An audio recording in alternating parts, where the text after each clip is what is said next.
Hey everybody, it's the coach, and this is Madden 19 on EA Sports. Straight ahead, we've got a terrific matchup on tap between the Baltimore Ravens and the Cleveland Browns. So with that, let's get up to First Energy Stadium in Cleveland. For the call, we welcome in our broadcast team, Brandon Godden and Charles Davis. Just off the shores of Lake Erie, we are at First Energy Stadium in a city aptly named after its founder, Moses Cleveland, way back in 1796.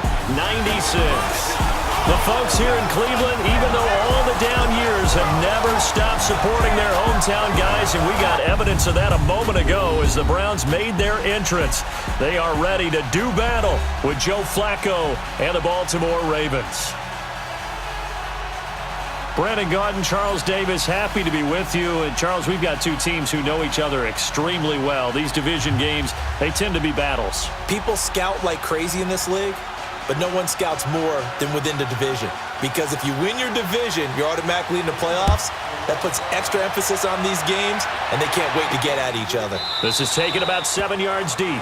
And no run back here. This will be a touchback, and it comes out to the 25-yard line. So here come the Browns for their first drive on offense. They'll have the speedy Tyrod Taylor calling the shots, the former Virginia Tech Hokie. His athleticism in college was never in question. In fact, many NFL scouts thought he might be better suited to play receiver, but always believed in himself, always wanted to be a quarterback, and continues to prove his worth at that position in the NFL.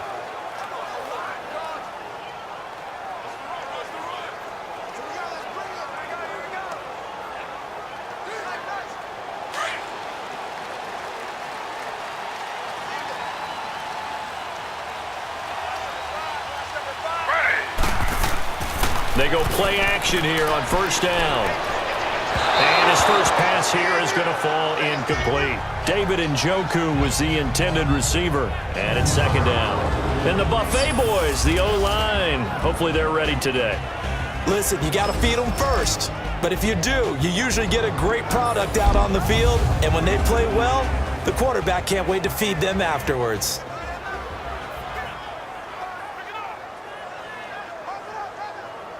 Line of scrimmage, again the 25, second and 10.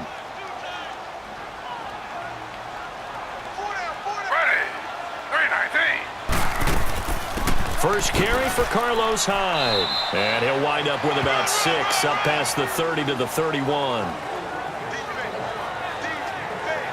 All right, Brandon, I know we're in the early going here, but those kind of runs, they're going to open up a world of opportunities for this offense going forward.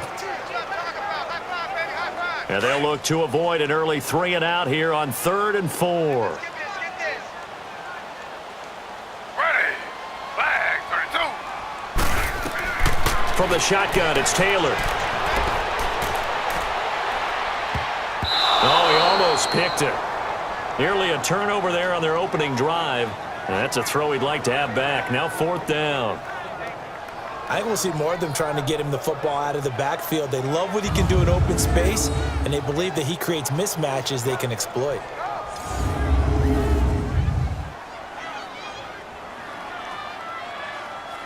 So on 4th down, Britton Colquitt on to punt.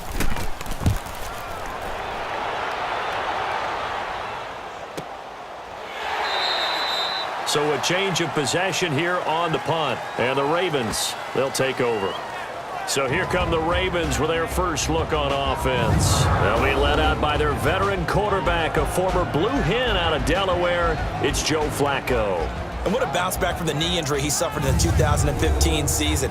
Not the most nimble, most mobile quarterback, but he never was. He's really a throwback to those quarterbacks who played out of the pocket in the days gone by.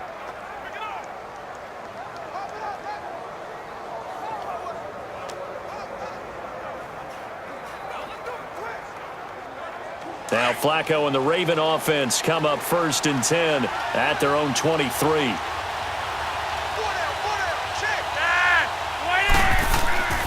Flacco off play action. He gets this one to Michael Crabtree. And he'll be taken down, but not before they work it across midfield. He got 29 yards that time.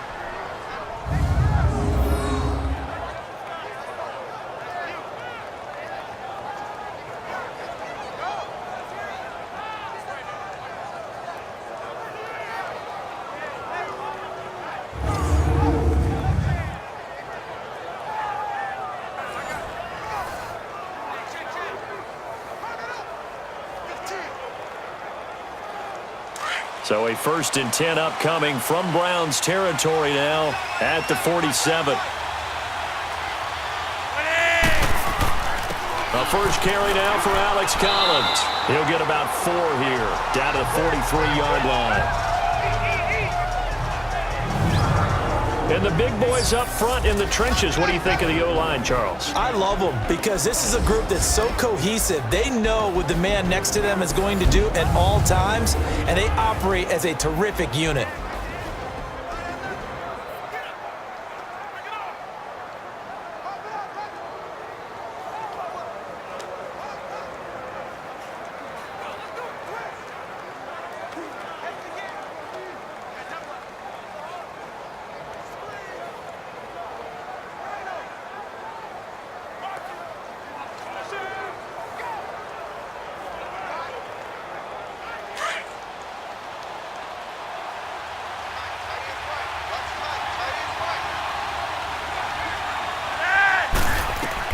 Flacco here on 2nd down. Brought in left side by Snead. And he'll be brought down, it looks like right at the 40. And this defensive line will be looking to control the point of attack. And that's what they've done throughout this season. This is a terrific unit. They play together very, very well, and they don't permit big plays to happen.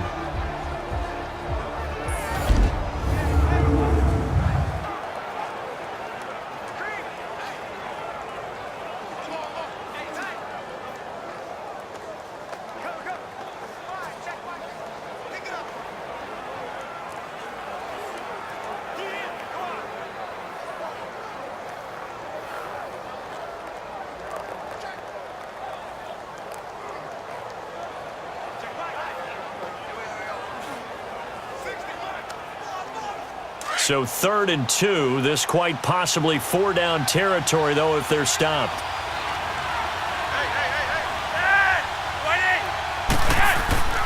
They'll try and run forward with Collins. And brought down, but able to get it to their 30-yard line. 10 yards there, good enough for a Raven 1st down. Had a chance to maybe limit them to 3 if they could have gotten that stop there, but a new set of downs. And with a new set of downs, you got to take the mentality of the whole thing. Right now, everyone's looking at the offense and saying they've got the advantage. The best defenses just say, okay, new set of downs. It gives us another chance to make a play ourselves and maybe change things up.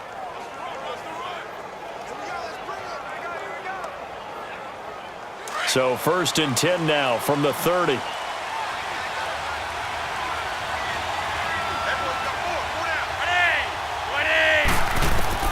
Throwing here on 1st down. Flacco. That's caught by the former Sooner, Mark Andrews. And he's able to get it to the edge of the red zone at the 20-yard line. It's another 10 yards on that one and another 1st down. And after that completion, you can understand why so many teams in the league are emphasizing speed on defense at every position. The tight ends have created so many tough matchups now. If you can't run with a tight end as a linebacker, this is going to be the result every time. On 2nd down, Flacco to throw. And incomplete there. A nice hit. Jars the ball free and brings up 3rd down. Once you get into the red zone and the safeties have less ground to cover, you'd better be quick with your delivery. Not much space to get a ball in there. Yeah, when that field shrinks with those safeties, it's almost like there's a couple extra defenders out there, right? It certainly is. They end up taking up extra space just because there's not enough space for receivers to run through. On 3rd down, this is Collins. And he will have the 1st down across the 20 to the 19-yard line. Officially a gain of just a yard there, but they do convert on 3rd and inches. If you make the stop there, maybe you hold them to 3 on this opening drive. They didn't get the stop. Yeah, new set of downs now. Now you're worried about, just as you pointed out, not just giving up 3, possibly giving up 6. Let's see what they decide to do here because they've got to change up what they have been doing. It hasn't been working.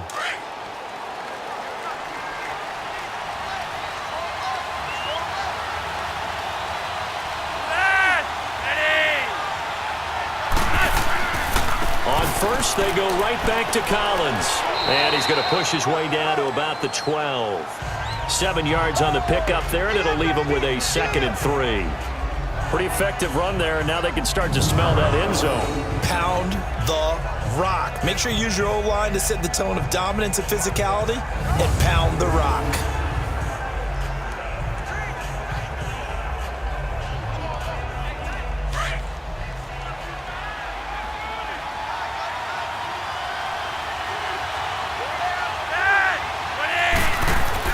On second down, Collins.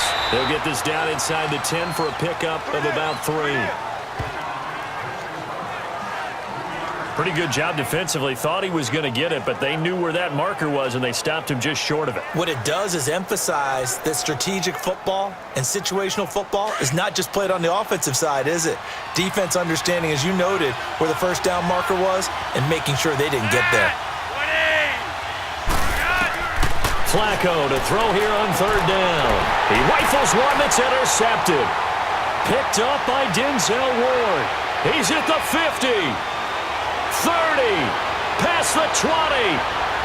And he'll score. Touchdown, Browns.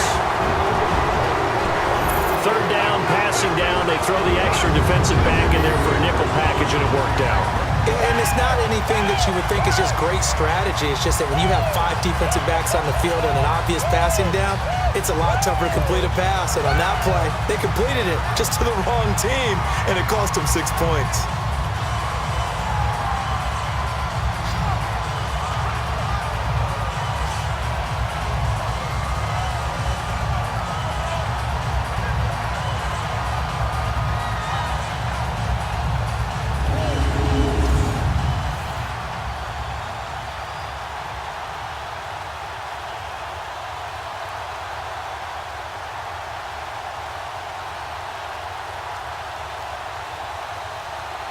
Zane Gonzalez on for the extra point.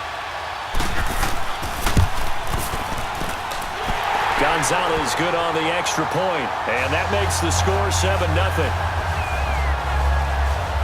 A heck of a play there defensively, getting the interception, navigating his way into the end zone for the touchdown.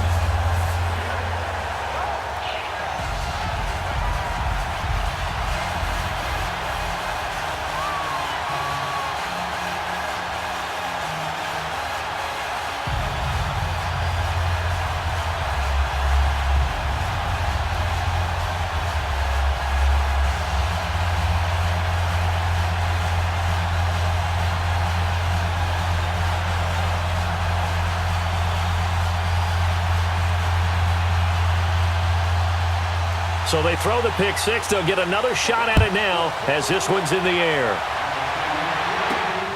This will be taken in at the 1. And not a bad return here. He gets it out to the 25-yard line.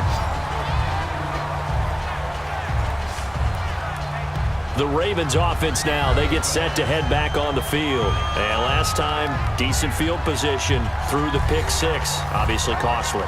But they can't afford to just bunker in now. All right, good field position means go ahead and attack on offense. Try and press the advantage a little bit. They just have to be better with the football on this possession. So that didn't bother you too much last time? No, because it's exactly what you're supposed to do. You can't have good field position, not try to take advantage of it. Sometimes the defense makes a good play too. Flacco right back to work after the pick six. Oh, he's got a man wide open, complete. That one goes for 24 yards. Good throw there to start the second possession. Maybe help erase the memory of the interception he threw first possession. Yeah, I think a lot of the time now there's a communication between the head coach, offensive coordinator, quarterback's coach. All right, we got to get him settled. It's not easy after you've thrown a pick six. You might want to just run the football. But I think in most cases, you want to give him easy throws that he's comfortable with to get him going again. And it's not necessarily just throwing one or 2 yards. What throws does he like to make? Give him a couple of those and get him going. Definitely looked like one he was comfortable with on the last throw. So one play, and they're already just shy of midfield.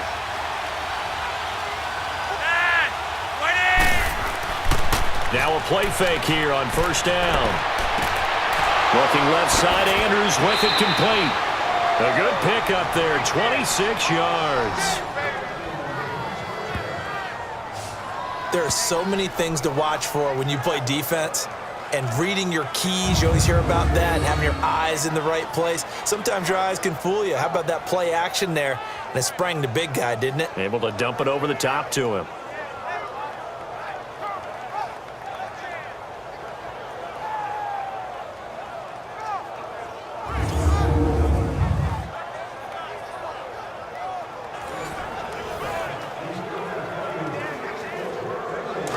So a 1st and 10 upcoming from Browns territory now at the 25-yard line.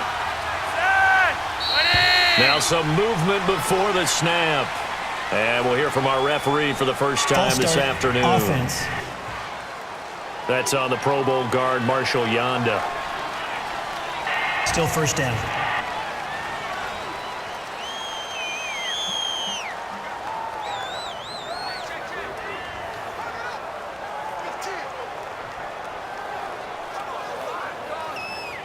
The false start backs him up 5, 1st and 15.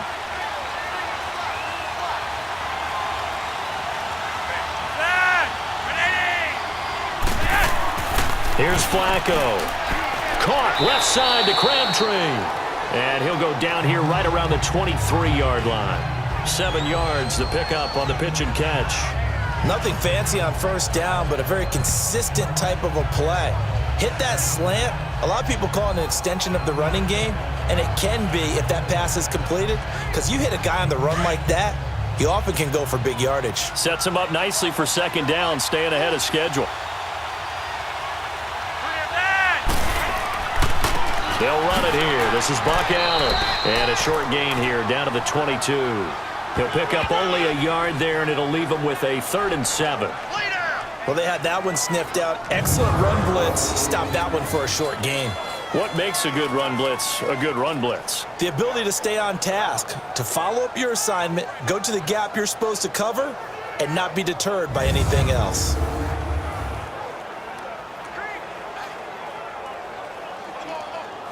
The Ravens on 3rd down. They've been okay, 2 for 3 thus far. This is 3rd and 7. Now it's Flacco. Now they set up the screen. That's complete. And they'll bring him down at the 18-yard line. A short gain there of just 4, and that'll bring up a 4th down. Well, this is how you shake the thoughts of that interception on the last drive. You come out and start this one 4 for 4. And watching him throw it around with that type of confidence reminds me of a guy I played with way back when who told me, I don't care if I throw 10 interceptions in a row. I'm going to stay confident and keep flinging it. I just figured there's something wrong with the football. So on 4th down, here's the Ravens Pro Bowl kicker, Justin Tucker, out onto the field. From the right hash, it's a 35-yard attempt.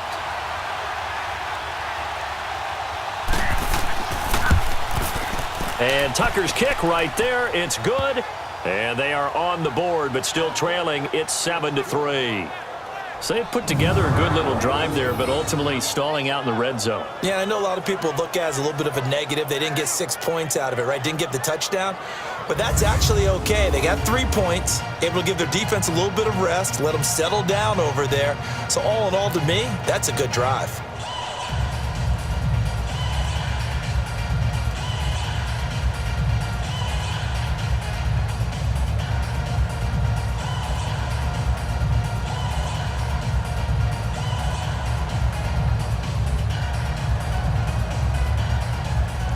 Tucker now following the made field goal, set to kick it away. This will be fielded on the back line of the end zone. And no run back here. This will be a touchback, and it comes out to the 25-yard line. Here comes the Browns offense back onto the field. They punted last time they had it. What steps, Charles, you think they have to take to make sure they don't do that again? Well, let's just go to the football 101, the trade expression 101. Win first down. Make 5, 6, 7 yards on first down and make it a 2nd and 3, 2nd and manageable. Keep accumulating first downs that way. Keep moving the football. You don't want to get behind the sticks because then the defense has the advantage. Taylor will bring the Browns up 1st and 10 at their own 25-yard line.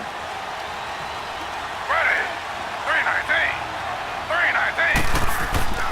They start the drive with Hyde. And he's able to plow forward up to about the 29, just shy of the 30. Call it a gain of 4 on first, and that'll make it second down. The starters now defensively for Baltimore. Linebackers still often control defenses, and C.J. Mosley does exactly that for his. A Pro Bowler 3 of his first 4 years. Not only can he run and hit, he diagnoses plays so well, feels them out, and makes sure his team is organized and in the right spot on each and every snap. 2nd and 6, just inside the 30.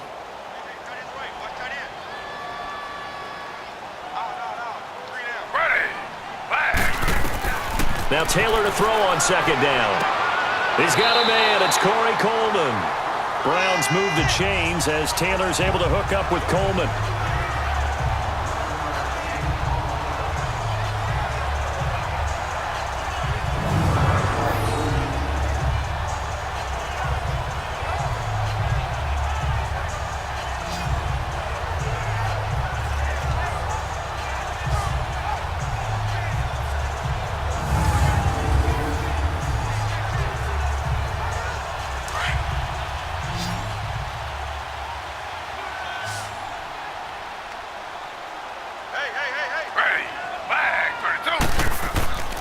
Now Taylor on first down.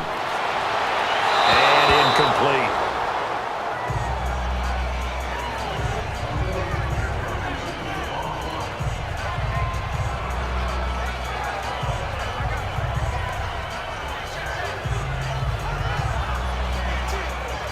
Taylor incomplete on first down. Here's 2nd and 10.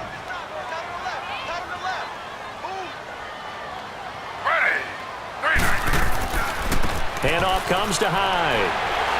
And he's going to bull his way forward to the 48. Second down, a little more productive than first. 7 yards on the gain. It gets him to 3rd and 3 now. That was a really nice run there to bring up 3rd and short. After the incompletion on first down, it's awfully nice to have a running back that you can hand it to and put you back in a good situation.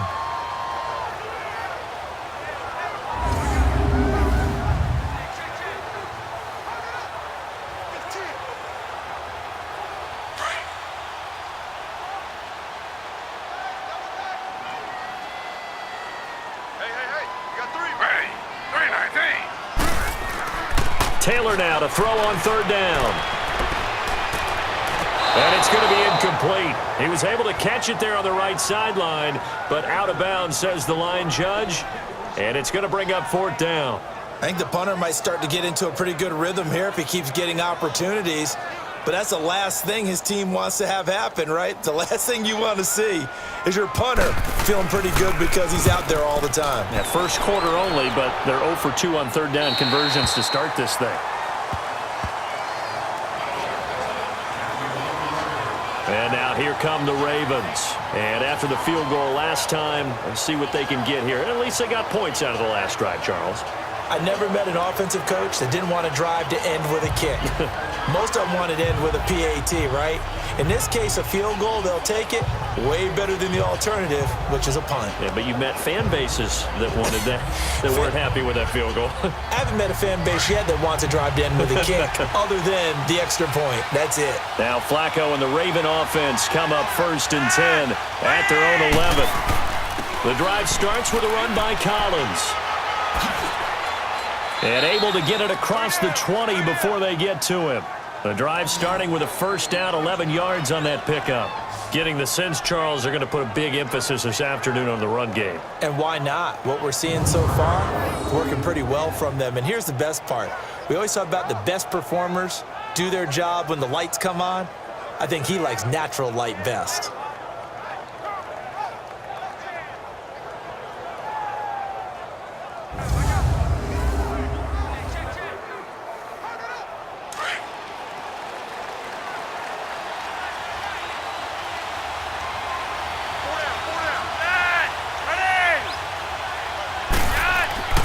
Running game working. They'll stick with it on first down. And not too much going there as he'll get it up to the 23-yard line. Just a yard on the first down carry, so it's 2nd and 9.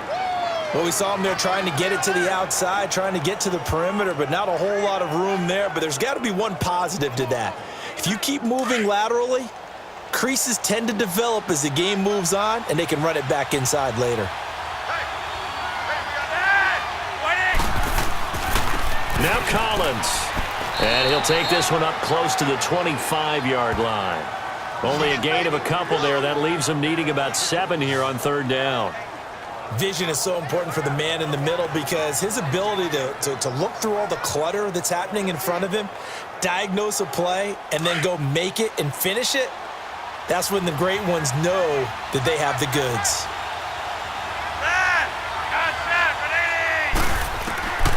Third down. Flacco needs a decent chunk of yardage. And that is incomplete.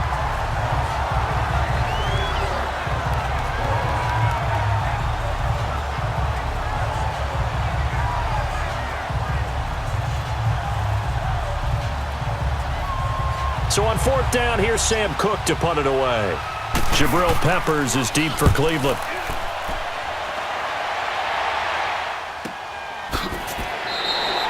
So possession goes over here on the punt. And the Browns will take over, 1st and 10. Heading out as the Cleveland offense now as they get set to take over here. They've had it twice. They've punted twice. Not the start they were hoping for. Not at all, and let's face it, every facility we visit, everyone talks about converting on third down, how big that is. In this situation, they've had to punt it away twice, so they're furiously going over things on the sidelines. What do we need to do to pick up a first down and change our momentum? Taylor will bring the Browns up 1st and 10 at the 20. Ready, flag. Here's Hyde as they begin on the ground. And he'll fight forward maybe to the line of scrimmage, but that's all. The tackle made by the corner, Jimmy Smith. Well, at least he was able to break that initial contact, or it could have been a loss. Yeah, give credit to the defensive player, though. What did he do? Made him slow down, slow up his feet, and allowed the rest of the guys to get there to finish him off.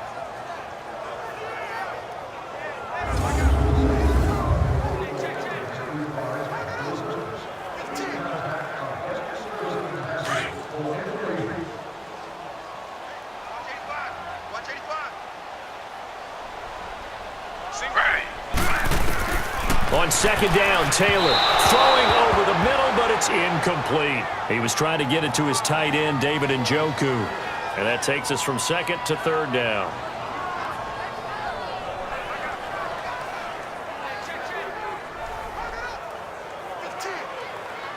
They had the incomplete pass on 2nd down. Now they need a big play here, 3rd and 10.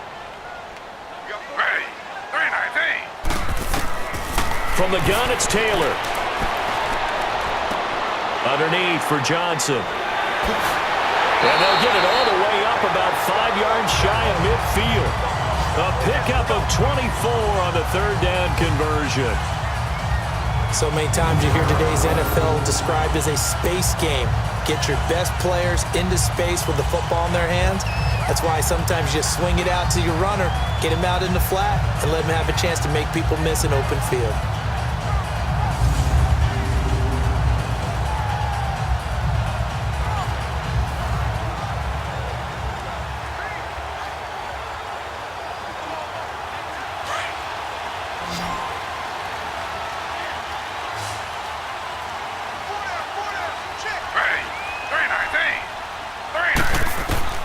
On 1st and 10, it's Taylor.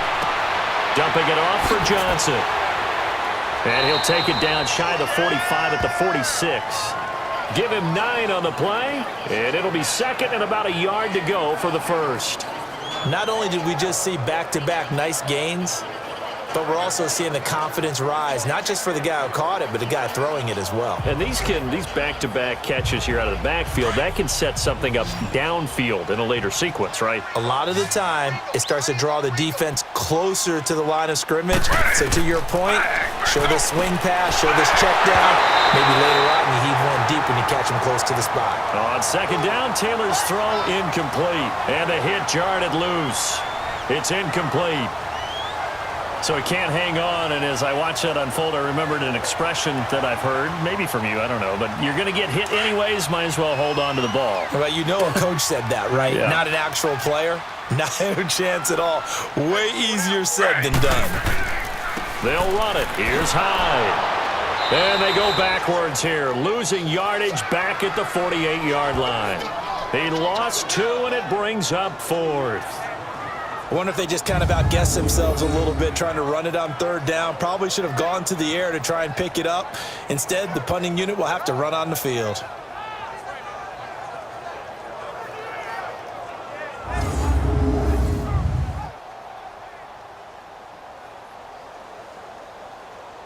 Here's Britton Colquitt now as he's on to punt for Cleveland.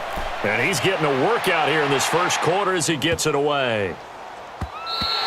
And this one hits at the 1, continues on into the end zone for a touchback.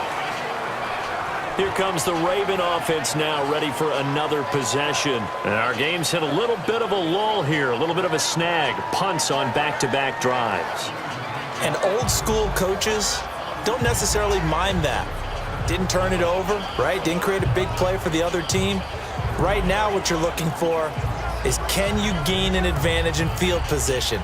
And that's what both teams are seeking right now. Yeah, they'll be seeking to gain that advantage here on this drive. Now Flacco and the Raven offense come up 1st and 10 at their own 20-yard line. A first carry now for Kenneth Dixon. And he's got it past the 30 before he's hit and dropped. Right off the bat, it's a first down to start the drive, 12 yards. All right, it's football 101 to know that the quarterback controls just about everything on offense, but a lot of times what gets missed is that the center controls line play. He has to communicate to the guards and the tackles what type of front they're facing, how they're going to block it, and what adjustments need to be made sometimes on the fly as a defense will shift. Give the center a lot of credit because for the most part, he's got big defensive linemen over his face all game long that he's got to try and block and protect his quarterback and create space for his runner. In this case, he did a really nice job of communicating and executing. From the 32 now, here's 1st and 10.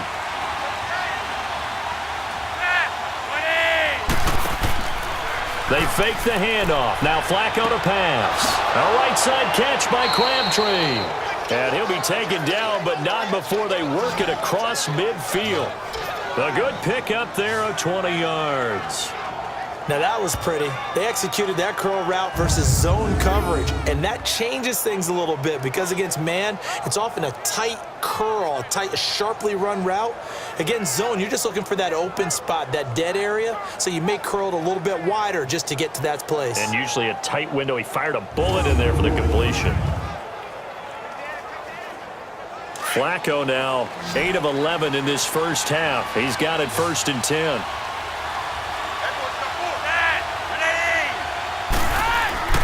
Play action. Flacco. Oh, did he hang on to it? He did on the dive. Nice ground. A really good pickup of 28 yards. Well, there's simply no sense in wasting a great catch like that on a short gain. Get downfield like you just did there and use it up that way. No dink and dunk.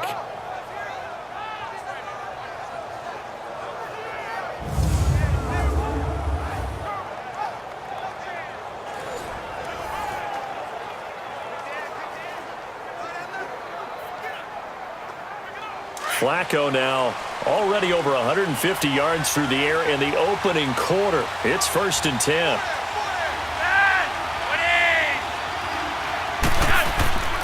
This is Collins on the handoff. And good downhill running. He's got 6 yards down to the 13. That play wasn't quite as big as the play that preceded it, but still, gotta like the way they're moving the football, partner. Absolutely. Pretty good room to run on that last play. Yeah, they didn't get a first down, but still, you'll take runs like that each and every time, won't you?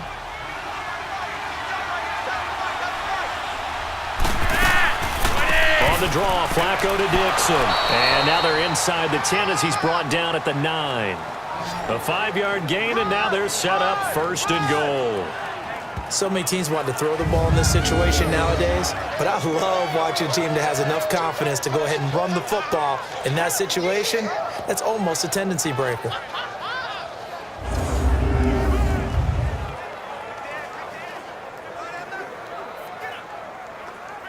So they've been in the red zone 3 times, and it's yielded just 3 points. Can they find the end zone here on 2nd and goal? On On first and goal, Dixon. And he maneuvers his way down to the 3-yard line. A good run of 6 yards there. Gets him closer to the goal line with second down coming up. Some good, strong running right there. Some power and some explosiveness. Just about got him into the end zone. Collins now the lone man in the backfield. Second and goal.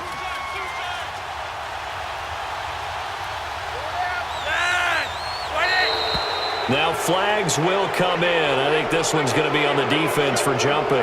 Neutral zone infraction, defense.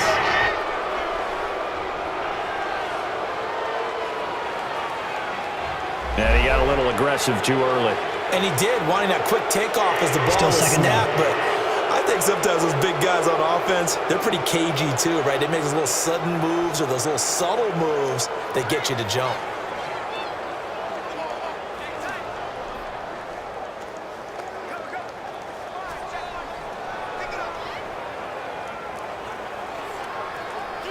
Here's another second and goal, this time from half the distance closer.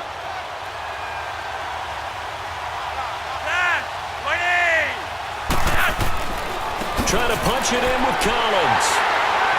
And the reinforcements come in as they're going to stop him behind the line. He lost 2 there, and it's third down. His path became similar to almost running a stretch play, didn't it? Trying to find a crease, anywhere to put his foot in the ground and cut back. It just never materialized.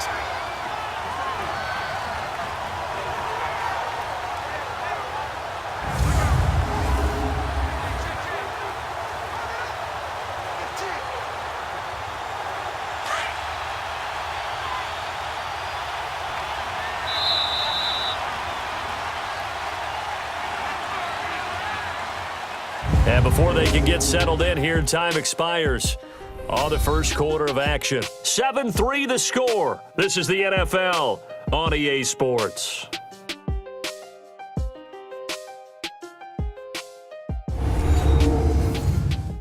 The NFL on EA Sports is fueled by Gatorade, the sports fuel company. Second quarter now. Brandon Gaudin and Charles Davis with you. It's the Ravens who have the football, and they'll come up looking to keep this drive moving.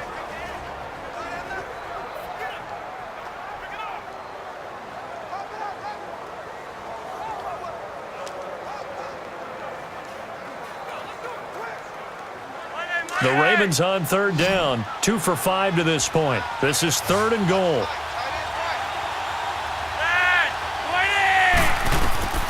Operating out of the gun, Flacco. And this is going to be incomplete. Well, too much oomph, too much mustard there on that pass. They really turned it loose, didn't they? Really cut loose with that one. Sharp, strong. Didn't lead to a completion, though. Made it very difficult. So out comes a field goal team now for the second time here today. From the left hash, should be a fairly easy one here.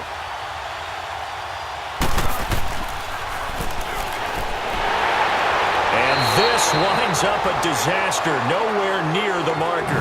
They pass up the 3, fake it, it doesn't work.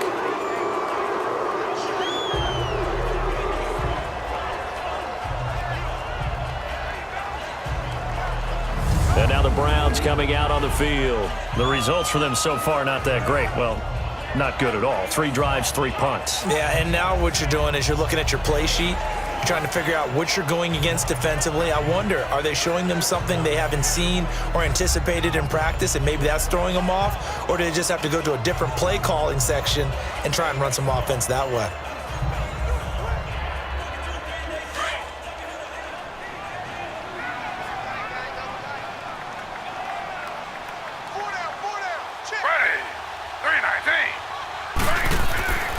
Throwing now, Taylor on first down. An open receiver, that's David Njoku. And he's taken down, but not before he gets this across the 25-yard line. An excellent way to start the drive there, 18 yards. It certainly feels like there are more stars at the tight end position than there were even 10 years ago. And I think it's become more of a glamour position because of the ways it can hurt a defense, and guys want to be involved. They can be in line, close to the line of scrimmage. They can split out like receivers. But hands, route running, speed, and some toughness to go across the middle. You put it all together, you got a heck of a tight end candidate. Taylor now 4 out of 10 throwing the ball in this first half, but he's got a first down here. Now it's Taylor. He couldn't quite hold it. Got hit. Ball pops out. Incomplete. My high school coach, John Ford, used to say all the time, if you're in a bad situation, laddie, don't compound it with a bad decision as well. And I think that's what we just saw there. Harassed in the pocket, and he throws into double coverage anyway. He called you laddie? He called me laddie, and that was the nicest thing he called me. Ready. Flag. On second down, Hyde. And the second wave of tacklers is going to get him as they stop him behind the line. It'll go as a loss of a yard, and it'll set up third down. I once had a defensive player in the NFL tell me, if I beat and dominate the guy across from me, I'm helping my team. Well, winning one-on-one battles is always a part of the game, but when you have good team defense, as we just saw there, one broken tackle, but he didn't get away because the rest of the guys arrived to put him on the ground. The Browns on third down. They've only converted once in 4 tries. This is 3rd and 11. Ready. From the shotgun, it's Taylor. And he'll go out near midfield at the 49. 23 yards on the play.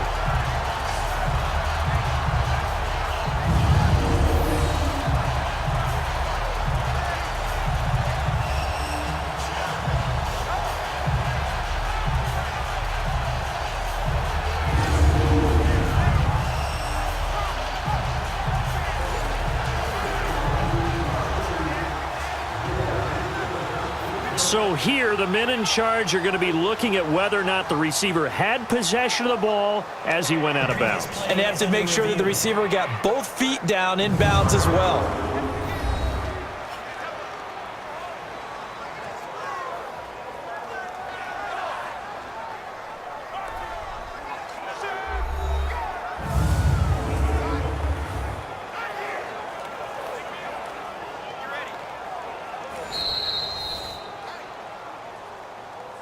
After review of the play, the ruling on the field stands.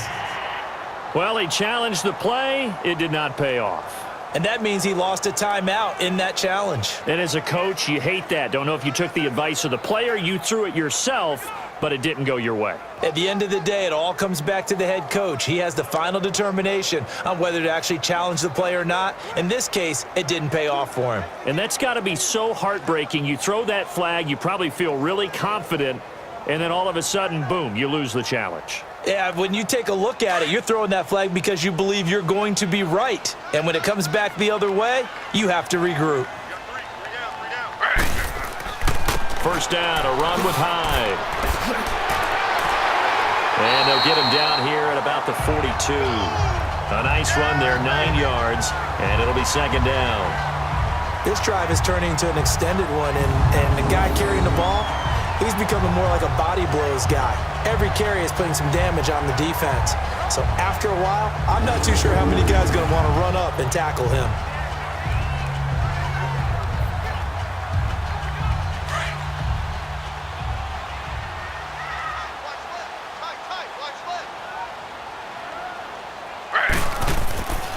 They'll give to Hyde, and he'll be brought down at about the 42.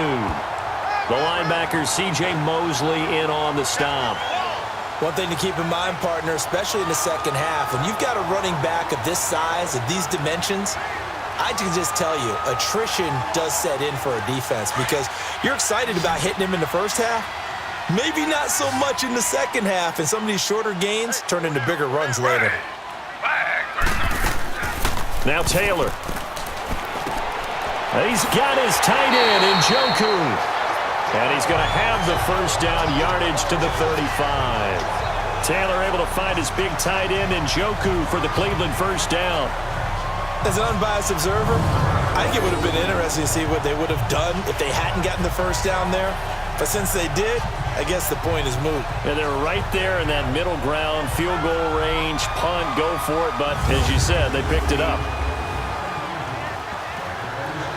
Ball up to the 35 now as they come up on 1st and 10. Ready. 319. They go play action here on 1st down. Under a heavy rush, and down he goes.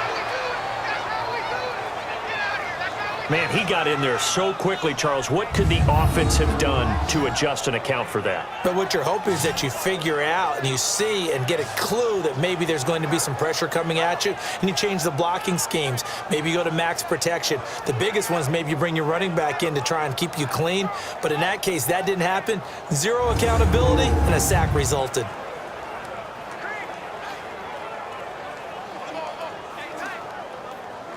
And they need to work to at least get some of this yardage back after the sack. 2nd and 19. Ready. 319. 319. Play action, it's Taylor. And the pressure gets to him again. But enough takes a start to have a good drive. Quite like a big loss on a sack, does it? Now they're looking at a 3rd and long, and suddenly the momentum shifted to the other side of the football. And old Mo is a very, very fickle man.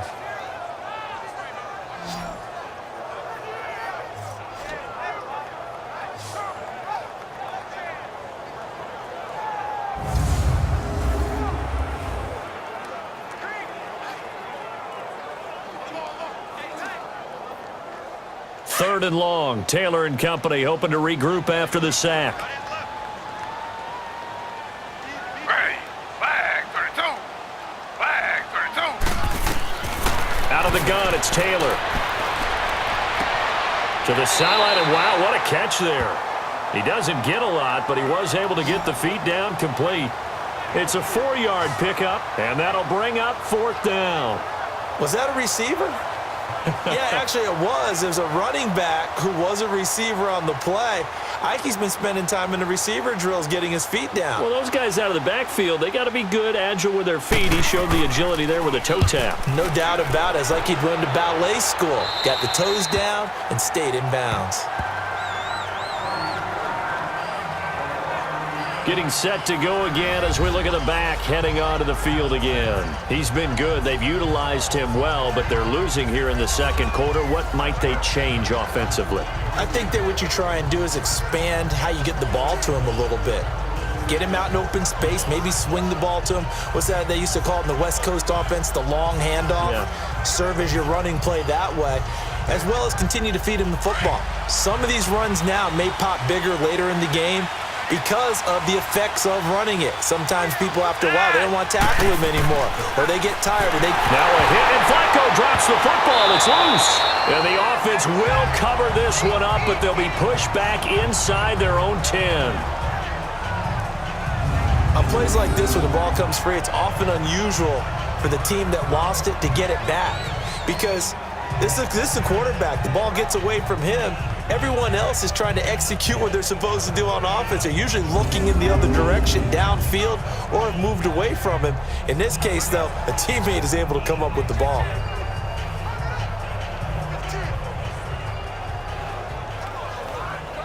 And the job becomes twice as difficult now. After the sack, it's 2nd and 20.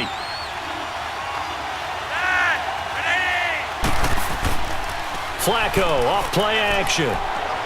It's incomplete. Took a shot, couldn't connect. Michael Crabtree, the intended receiver, and it's 3rd down. And Charles, got to like what this defense has been able to do these last couple of plays. Yeah, they get the sack on 1st down, then they force the incomplete pass. Now they're just a play away from getting the football right back, but it's a big play. They've got to hold up. An incomplete pass on that last play, and that means they'll need to come up with something here on 3rd down. Flacco from the gun. He's going to loft one deep left side here. And this is, oh my goodness, he pulled it in one-handed. Flacco finding Crabtree for a big one, 61 yards. Tell the truth, partner. You didn't think he was coming down with that one, did you? Come on, tell me the truth. No, I didn't. I'll tell you what, though. A one-handed grab of that length, Talk about giving your team a little juice. Oh, big time. I mean, everyone's going to be excited about that one, whether you're on the field or not. It permeates its way through the entire team, and I can't wait to see what they do on the next down. So a slight improvement in field position, you might say, from inside their own 10 to this as they come up on first down. Now a play fake here on first down. Over the middle here to Brown.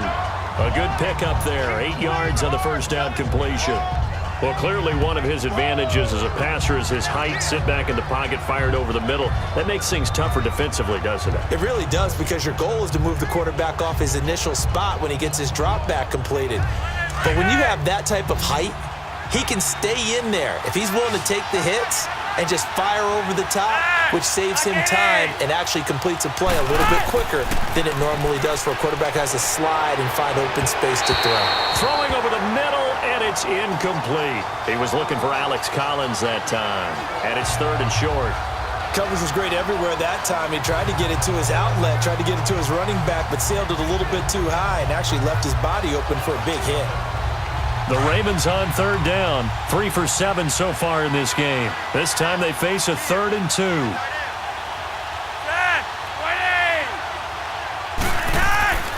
And again, it's Flacco to throw. To the sideline, and oh, that's well done. Able to drag the feet. He's going to have the first down. 3 yards there, good enough to keep the drive moving. And that's how you pick up a first down. Not only does he make the catch, but has enough body control to get his feet down inbounds, toe tapping and dragging to make sure he gets it done.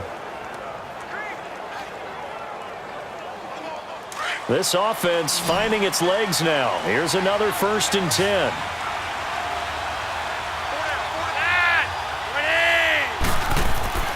First and 10, and Flacco looking to throw. Going to throw deep for the end zone. So they took a shot on first down, but couldn't connect. Those throwing windows get a lot tighter near the end zone, don't they? And here's the thing. You already probably have 3 points in your hip pocket. You force a throw here and give up an interception, you come away with nothing. Especially tough in the middle third of the field where he threw that one. From the 21, it's 2nd and 10. And now whistles here and a flag down. Looked like someone got going a little early. False start, offense. So that'll back him up 5.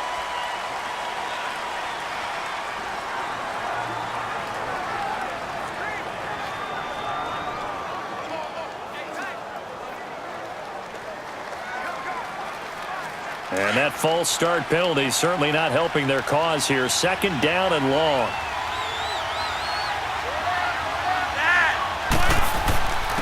They run with Collins. Great move, but still wrangled before reaching the 20. It's a gain of 4, but they're still looking up here at a tough 3rd and 11. Well, if you're a football guy, that's a pretty run because everyone is in sync right there. Obviously, the guy carrying the ball, but how about the people up front? Leverage, athleticism, they created some nice space for him. The Ravens on 3rd down. They're at 50%, 4 for 8. This is 3rd and 11. From the gun, Flacco. And that one's going to be over everybody in the back of the end zone. It's incomplete. Trying to get that one to his tight end, and they've been trying to get the ball to him, but as of yet, unable to successfully complete one. But you know there's usually a nice comfort zone in throwing to the tight end. Great sight lines, usually right in the middle of the field. So out comes the field goal team now for the 2nd time here today. He connected on his first. This time it's 39 yards away.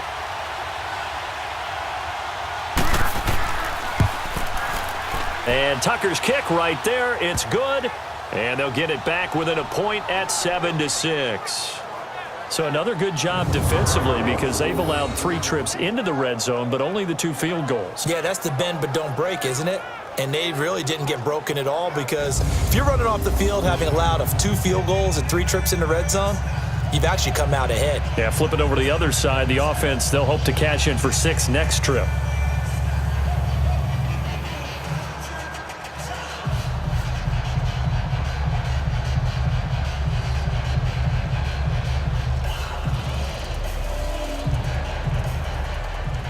Tucker now following the made field goal, set to kick it away.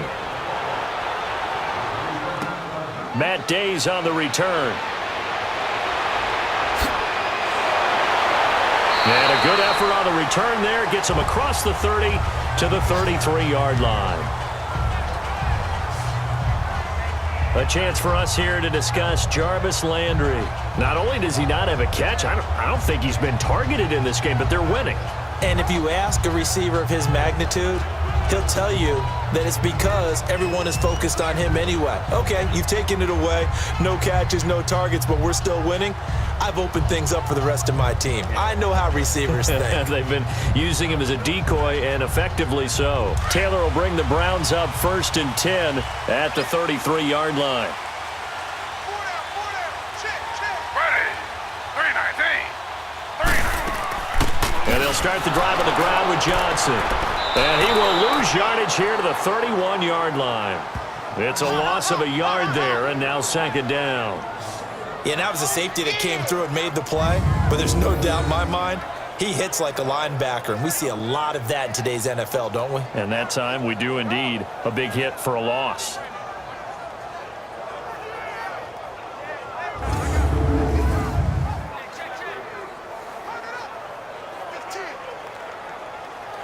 A loss of a yard there to start out. That leads to a 2nd and 11.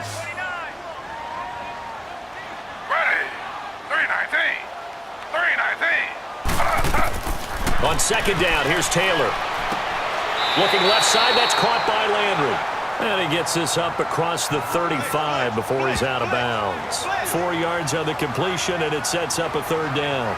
Let's make this one simple. What a catch, especially the finishing part of getting his feet in bounds, toe tapping, and of course, foot dragging. Little tapestry, if you will. Oh, I like it. The Browns on 3rd down. 3 for 7 so far in this game. This is 3rd and 7.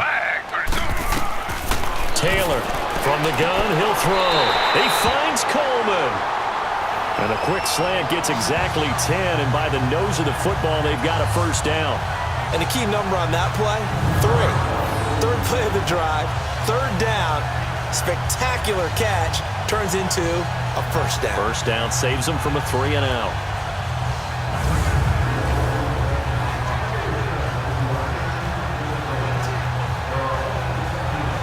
Taylor now 9 of 16 through the air as he's got it 1st and 10.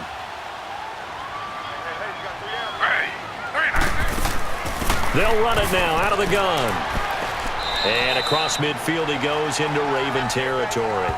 It's a 7-yard carry to set them up with a 2nd and 3. Well, no matter how they phrase it, staying on schedule, staying ahead of the sticks, whatever you want to call it, 7 yards on 1st down, that fits the bill.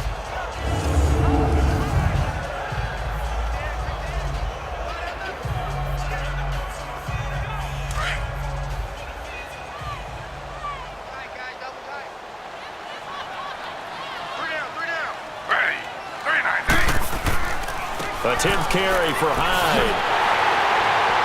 And he's corralled, but not before getting it inside the 35. 14 yards, and it's a Cleveland 1st down. And that run was what a lot of people call an explosive run. Gave him good yardage, solid yardage. They feel good about the whole thing, and they did it behind a 2 tight end set. It's always interesting to watch what offenses want to do with the 2 tight ends. Sometimes they line them up together for a power set. Sometimes they put one on each side of the line of scrimmage to balance things out. No matter what, though, when you see 2 tight ends on the field, your first thought is to think run. In this case, the offense was able to run successfully. Now Taylor to throw. Into double coverage, and it's intercepted. Picked off by Tony Jefferson. And his guys are going to get the football at the 28-yard line. He was looking for Landry that time. Well, this had trouble written all over from the start. He's got 2 extra defensive backs in the game he's got to deal with. They're in a dime set. So everywhere he's looking, he's seeing a different colored jersey. And sure enough, this one winds up being intercepted.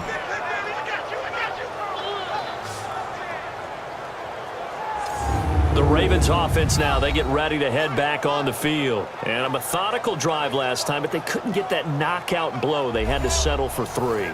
But you got to like what they've been doing along the way, right? It's almost like the body blows, the setup punch. As you said, they didn't get the knockout blow here, but that doesn't mean it can't come later in the game on another possession. And the defense on the other side, maybe a little gassed, yeah, right? a little tired. And if nothing else, they just feel relieved getting upfield, only giving up 3. They don't exactly feel like they've handled the offense. Now Flacco and the Raven offense come up 1st and 10 at their own 28-yard line. Flacco. And it pops free. The collision there jarred the ball loose and brings up 2nd down. It's a lot of contact going on there, and in the end, unable to keep 2 hands on the football and bring it into his body. Everything looked pretty good until the finish. So now they'll come up on 2nd and 10, once again from the 28.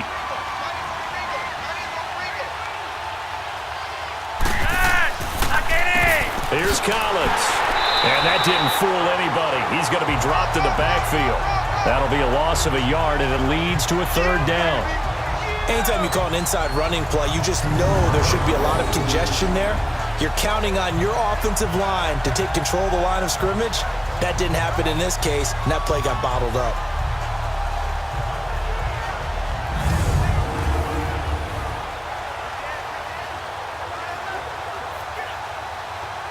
The Ravens on 3rd down. Not quite 50%. 4 for 9. This is 3rd and 11.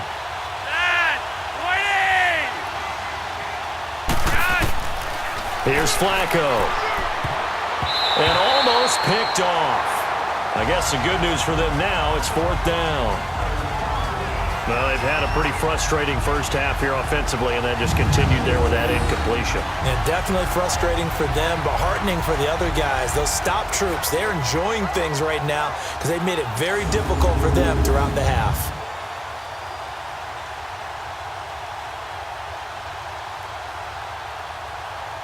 Here's Sam Cook now as he'll kick it away for the 2nd time.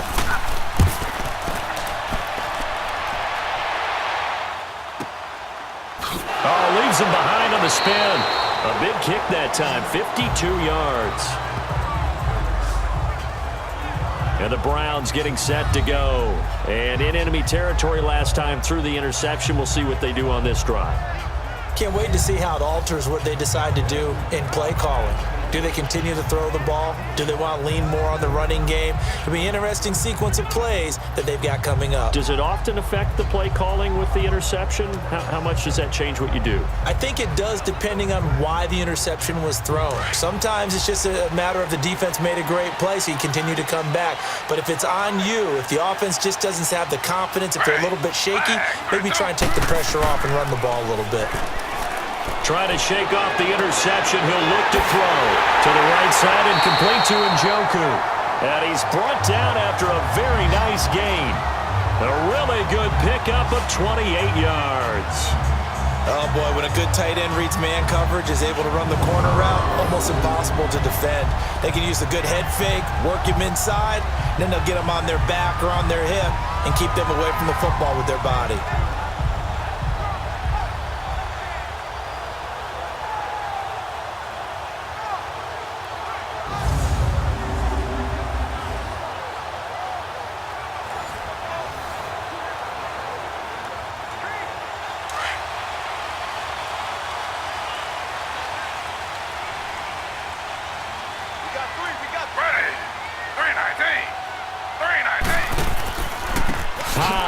Able to push his way through. And he'll be taken down right around the 41-yard line. Give him 9 on the carry that time, and they're set up with a 2nd and 1. That was a good, forceful run, and it demonstrates why you've got to put your body on a runner when you're trying to tackle him. If you just go in there and just try and get him down with arm tackles, usually doesn't work very well, and we saw on that play, he'll run right through those attempted plays.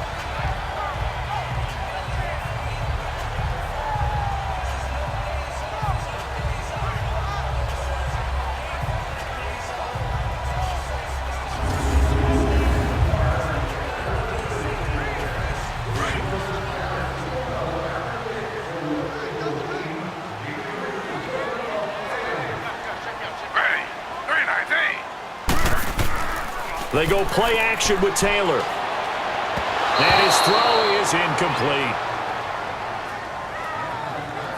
Well, they're slinging it, and then there's one you got to put a timer on, huh? I mean, that one came in hot. That came in hot, but overthrown out of his reach and incomplete. The Browns on third down. They're at 50%, 4 for 8. They need just a yard here. It's 3rd and 1. Ready. Flag 32. Flag 32. From the gun, it's Taylor. And he comes back with one complete. And he's going to get this inside the 30. 12 yards there as they keep this drive rolling. It's another first down. Gotta say, I was a little surprised to see him, Charles, come out in the shotgun on 3rd and less than a yard. Yeah, but the way the NFL is nowadays, we hardly ever see anyone really run for it on short yardage. So they're going to throw the football more times than not. That was a nice, easy rhythm throw right there, and they pick up the first down.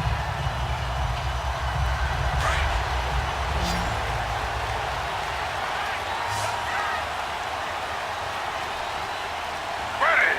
319. They'll throw on first down with Taylor.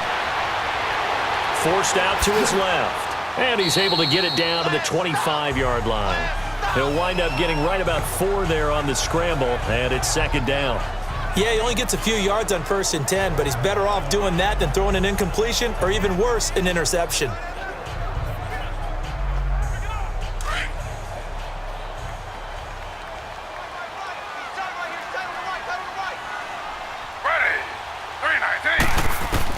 Now Taylor to throw on 2nd down. And they will not get the connection there. It's incomplete. The linebacker, C.J. Mosley, there in coverage. When you see passes knocked down by those guys I call the frustrated fullbacks, the linebackers, you know that in their zone coverage, they were able to drop, see the ball thrown, and react to it very quickly.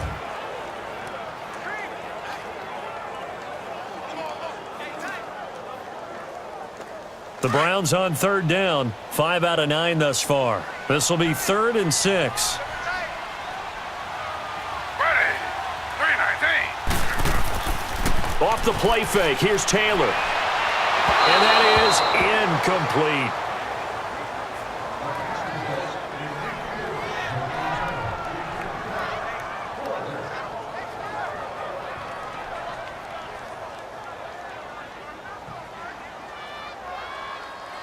Zane Gonzalez now to try the Browns field goal.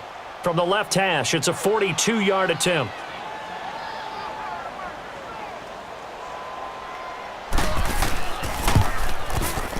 And Gonzalez puts this one through. And they bump the lead up to 4 now at 10-6. So chalk that down as an 8-play drive capped with a field goal. Yeah, as a friend of mine used to say, they were moving and grooving for a while, but they couldn't keep the momentum going enough to get a touchdown out of it.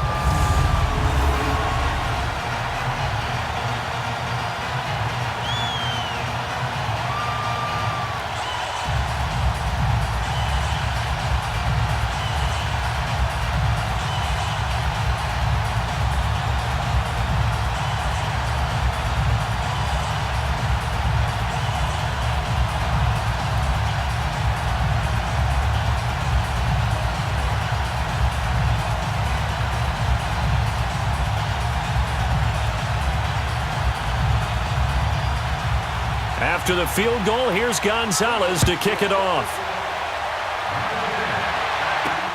This is taken about 7 yards deep.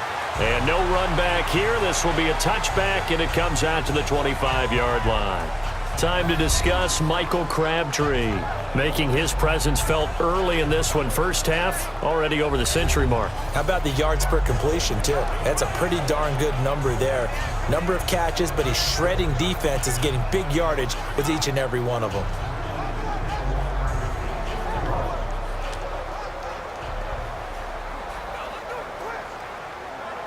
Now Flacco and the Raven offense come up 1st and 10 at their 25-yard line.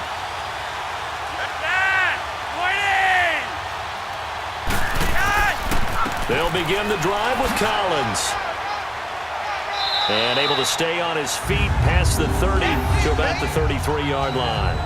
8 yards on the pickup, and now they'll have some options on 2nd and short.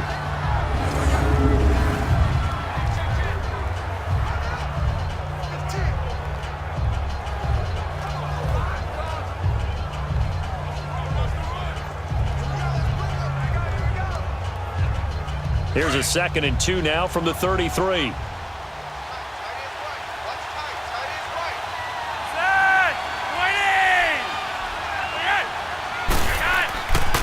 Now a give to Collins, and he is met in his tracks behind the line of scrimmage. It's a loss of 2, now 3rd down. We all have habits. We can be somewhat predictable, and you know me pretty well on 2nd down and short. What I like to see? Play action. Yeah, without a doubt. I thought that was a great spot to call it. Instead, didn't go their way, did it? No, defense sold out for the run. Worked out well.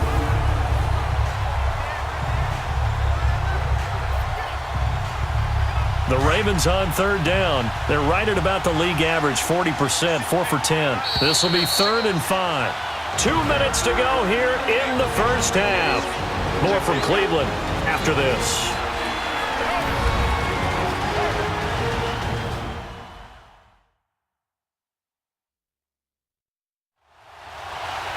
We remind you that coming up in 2 minutes' time, we'll hand you off to Orlando, where Jonathan Coachman will have highlights and analysis of this first half of action.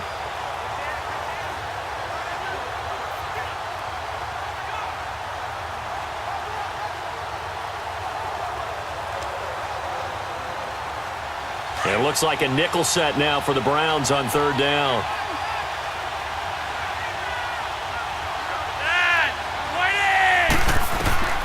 Flacco looks to throw. And the Browns pressure gets to him that time, and he's going to go down. And now a timeout called defensively by the Browns. It's just their first, so they'll have 2 remaining here before we get to halftime.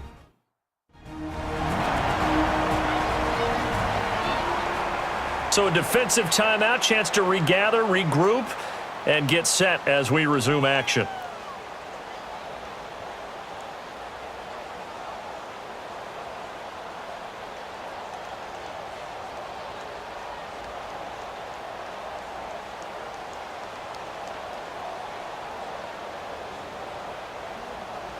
Here's Sam Cook now as he's on to punt for Baltimore. He's been a busy man here in this first half as he gets it away. This is fielded at the 27. A good return there, call it 13 yards. Jarvis Landry and company heading back onto the field now. 2nd quarter here, he has only 1 catch, but they have the lead. You got to think there's going to be more involved at some point. That's what you would expect, but sometimes what defenses do to take away a player of his magnitude, it costs them in other areas. And right now, with them losing, they may have to change their focus, and maybe he will open up a little bit more as the game goes on. Yeah, well, so far, just the single catch. They've got good starting field position as they come up here 1st and 10.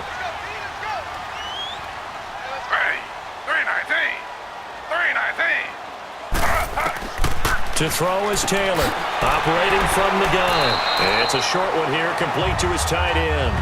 A gain of 6 there on 1st. Now that's staying ahead of the chains. Really good pickup on 1st down, hitting the tight end there. Now it brings up a 2nd and manageable. Just found a hole in that zone. 6 yards was the pickup on the last completion, so here's 2nd and 4.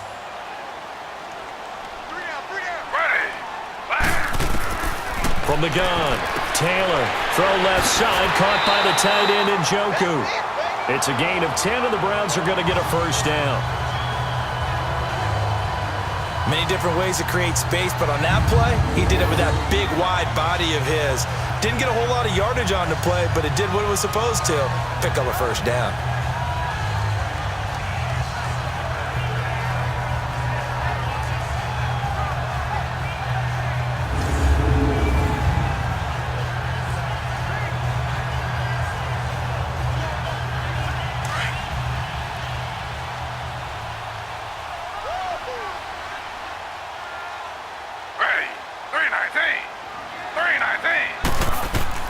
On 1st and 10, it's Taylor. Got his man complete over the middle. It's Gordon. And he'll get it down on the play to the 37. 7 yards, the pickup on the pitch and catch. Now hold everything here. We're going to get a timeout by the offense, as they'll stop it with just over a minute to go before halftime.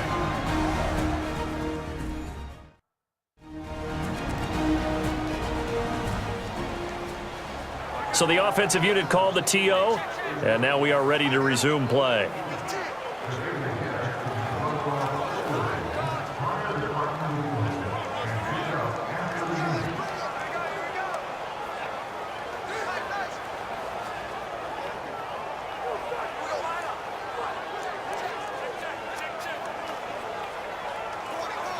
Able to get 7 on that first down pass play. 2nd and 3.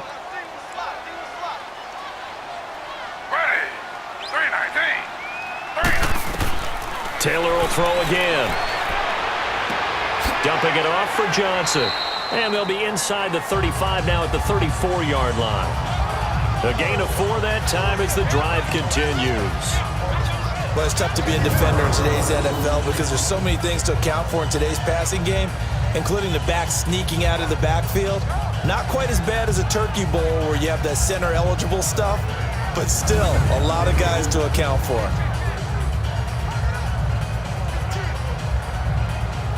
Taylor will lead up the offense 1st and 10, and he's 4 for 4 now, throwing the ball to start the drive. Ready. 3-19. 3-19. Again, it's Taylor. Over the middle, complete. That's Gordon. And he's able to get it down to the 25-yard line. A good pickup there. 8 yards on the first down completion.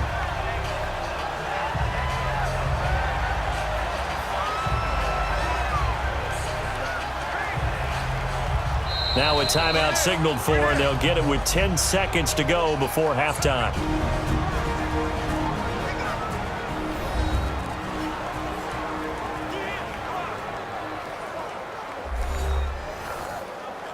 So the offense takes the timeout, and they are back out and ready to rock.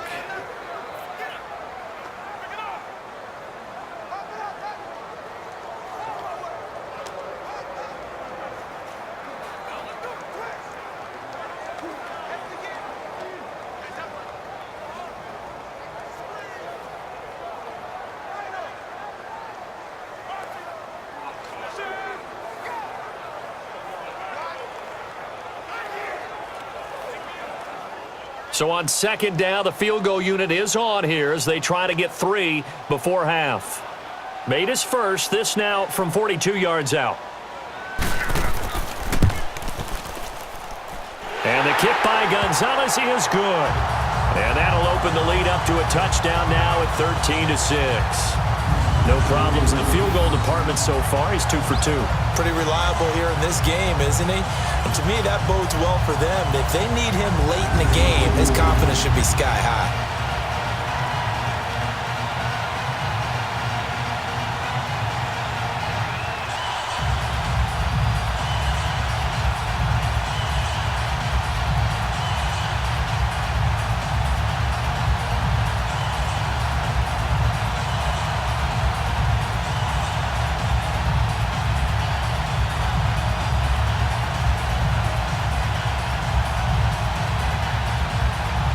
After the field goal, here's Gonzalez to kick it off. That's fielded in the end zone. And not wanting to risk anything here late in the half, he'll just take a knee, and they'll bring the football out to the 25.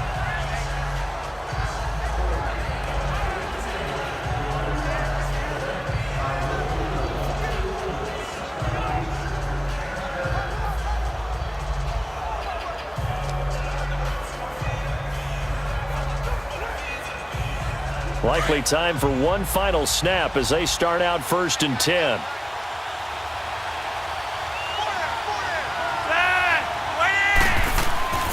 Here's a first down run with Collins.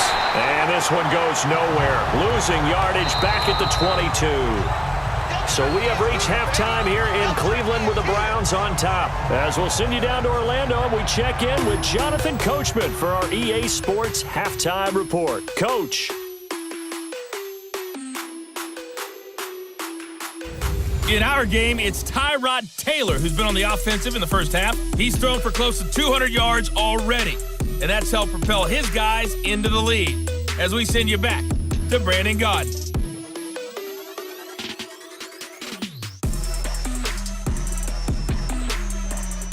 Okay, Coach. Appreciate it. A one-touchdown game here as we get set to resume play in the second half.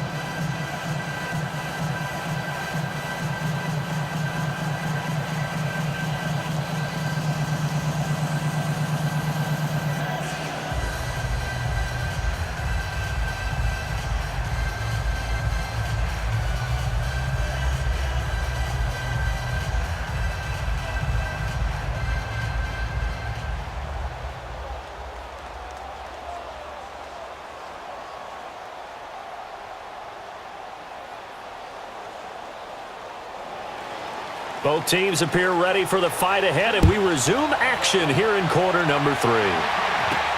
That'll be taken in the end zone. And he won't return this one. He'll go down to a knee, and they'll start at the 25. Out come the Ravens now. They'll go on offense first here in this third quarter. They're down here, but very much in this game. What's the tonality of a coach's talk when a game is within striking distance like this at intermission? Typically, what they're doing is emphasizing the things that went well in the first half and wanting more of that. Sure, you've got to go over some of the errors and clean up some things because there's a reason you're down. But overall, I think they want to stay positive, stay up with this team. We're just starting the second half, and we've got the football. Let's go ahead and punch it in, and then we'll take it from there. See how that recipe works.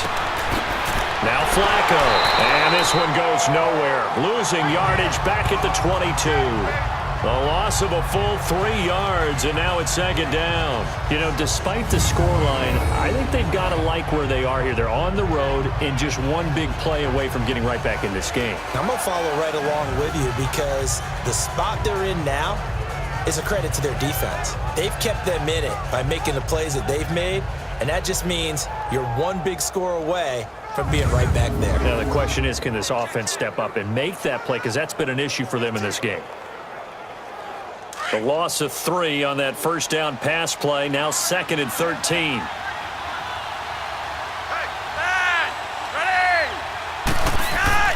Setting up to throw, Flacco.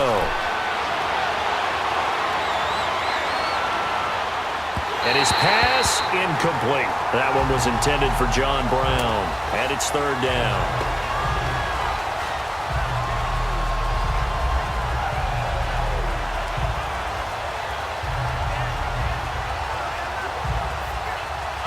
An incomplete pass on that last play, and that means they'll need to come up with something here on third down.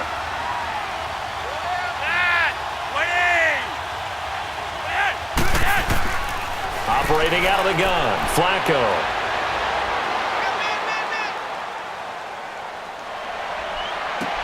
And got his man, complete. And he'll be taken down, but not before they work it across midfield.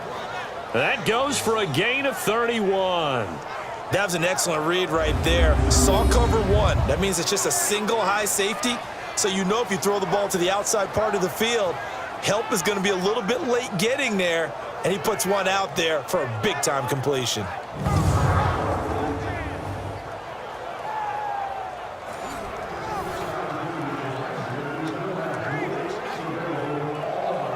So the line of scrimmage moves all the way across the 50 now as they come up 1st and 10.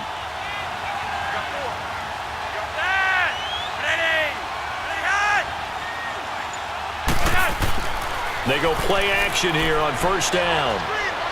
And his throw here is incomplete.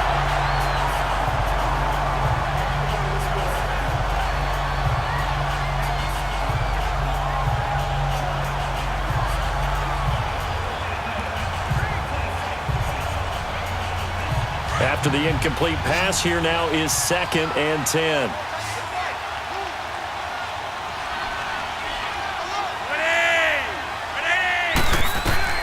They go pass again with Flacco. Got a man. It's Brashad Perriman. And he's corralled, but not before getting it inside the 35. Flacco to Perriman, and the Ravens have a first.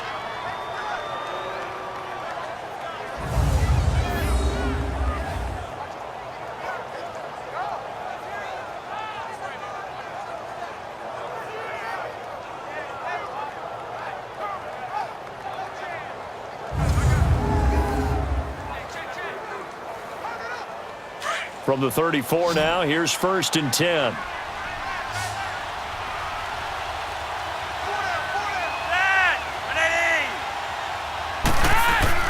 On first down, Flacco. And he's taken down. This will be a Brown sack. Myles Garrett in there to pick up his second sack now of the afternoon. And that's the second sack of the game, but this player, disruptive in all phases, whether he's going upfield, coming underneath, you name it. He's a big-time guy you have to block.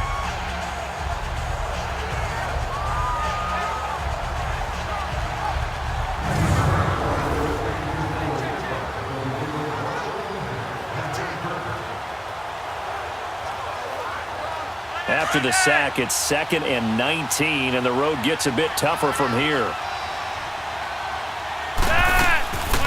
They'll run it now out of the gun.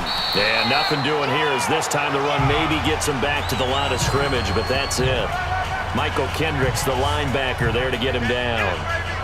Perfectly designed blitz right there. They took that one from the grease board to the field because they were able to free up their linebacker to get into the backfield and spill the play. 7th play of this drive coming up, but a long way to go on 3rd down.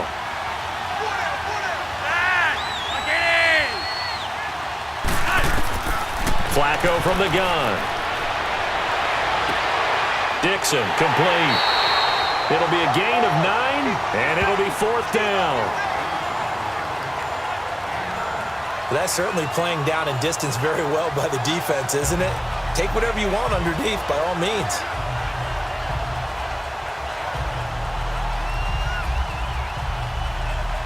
So now here comes the field goal team for the 3rd time today. From the right hash and call it an even 50 yards.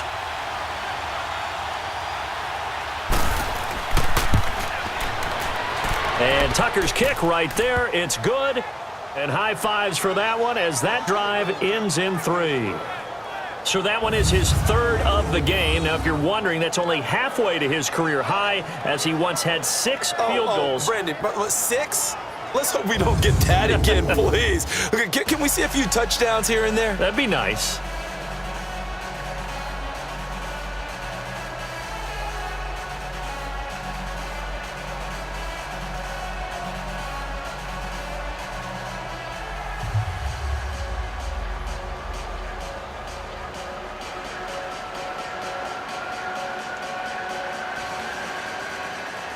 Tucker now following the made field goal, set to kick it away. On the return, Jabril Peppers. And he'll get it up to about the 26-yard line, just across the 25. Here's the Browns now. They get set for their first possession of the 3rd quarter.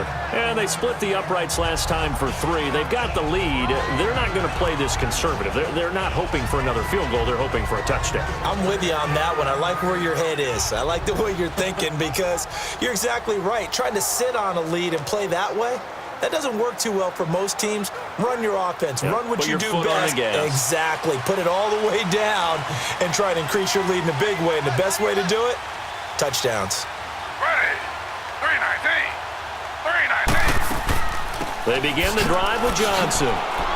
And he'll go down right at the 30-yard line. They give him 4 yards there. It'll be 2nd and 6. Tough running there. That's a hard-earned 4 yards. Yeah, those are the unsung kind of runs. They don't fill up the stat sheet, but they do set you up in good position on 2nd down.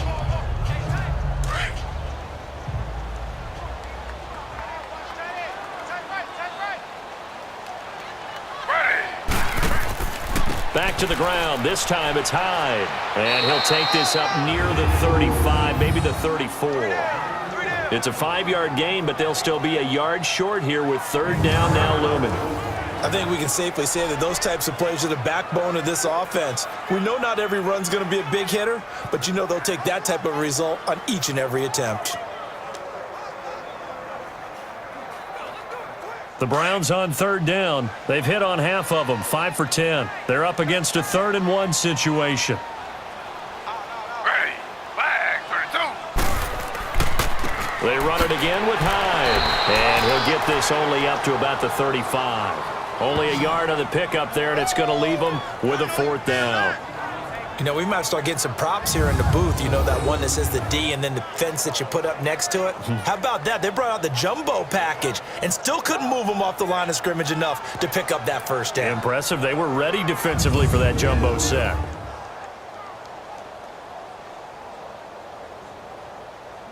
Here's Britton Colquitt now as he's on to punt for Cleveland.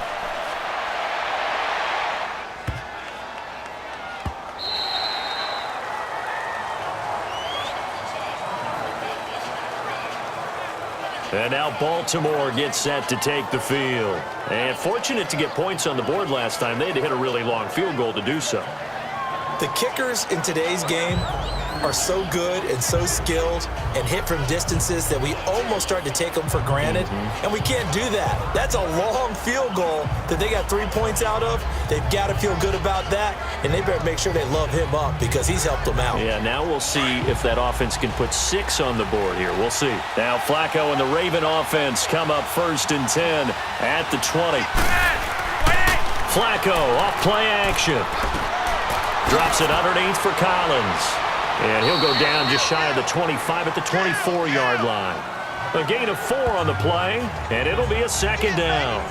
I know most of the time when the ball's in the air, you're thinking wide receiver, tight end, but running backs, they can be a big part of any passing offense nowadays. They'll come up 2nd and 6 now from the 24.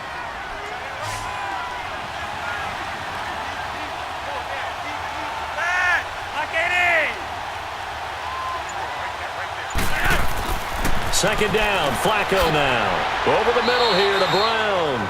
Some fancy footwork, but not much room to operate. Just up past the 25 and no further.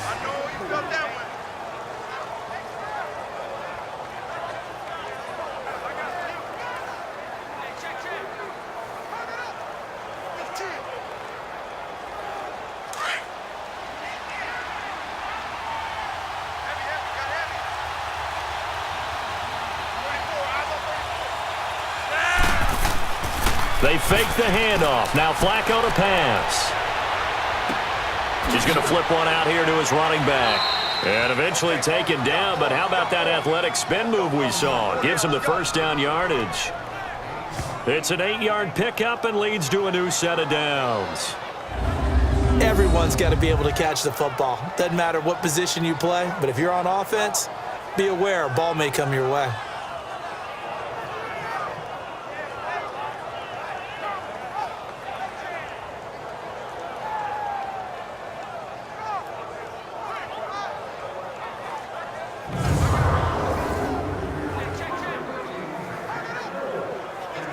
Flacco now nearing the 300-yard mark with still a quarter to play.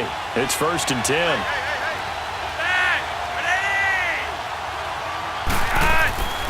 And again, it's Flacco to throw. Got his man complete over the middle. That's Brown. And he gets this one to midfield before he's brought down. The Raven passing game getting in sync. Another 1st down. One of the selling points of the in route is it gives the quarterback a really nice sight line to his receiver and almost on a direct shot able to throw the ball into the middle of the field and have a great chance of success as they did on that play.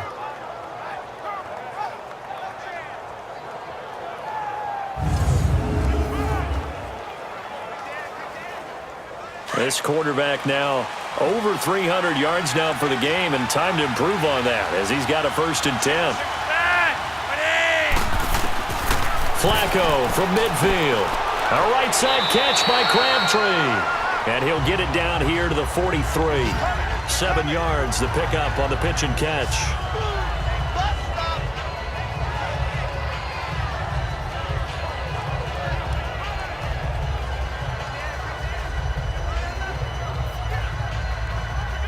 Able to get 7 on that 1st down pass play. 2nd and 3.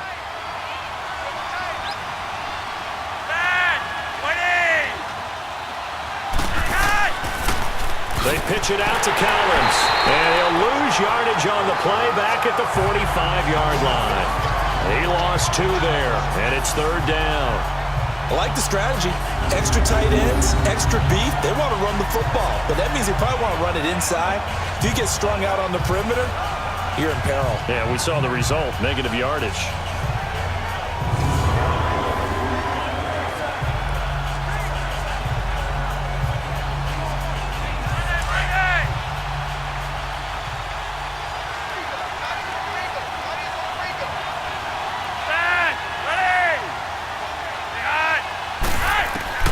Third down, Flacco from the gun. A dump off for Dixon. And he's going to have the first down, yardage to the 35. They get 9 out of that one, and as a result, the drive continues. It's a nice job hitting him on the angle route there. Come out of the backfield, cutting sharply across the middle. And that's good timing between the quarterback and his receiver. Effective third down play to move the chains.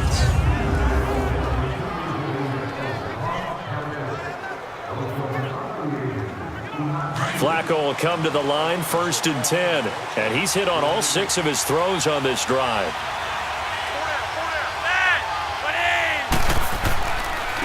And they'll go with the ground attack here.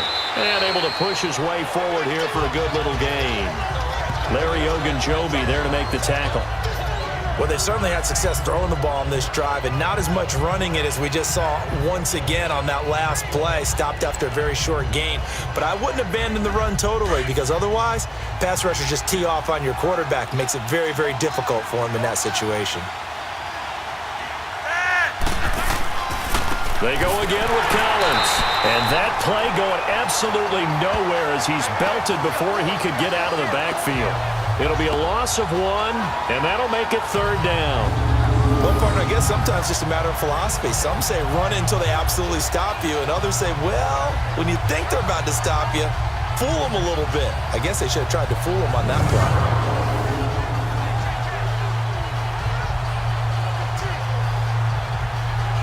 An 8-play drive to this point. So here's play number 9 on 3rd and 7.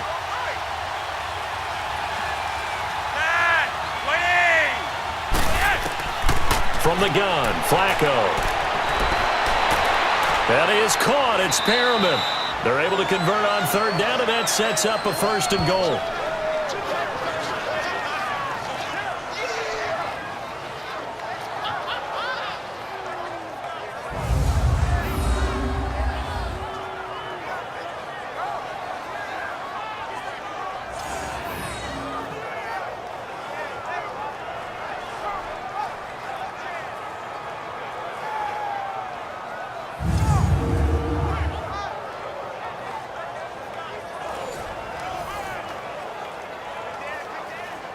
So they've been in the red zone 3 times, and it's yielded just 3 points. Can they find the end zone here on 2nd and goal?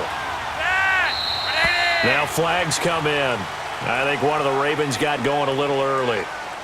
False start, offense. And that'll be accepted, of course, and that moves them back 5.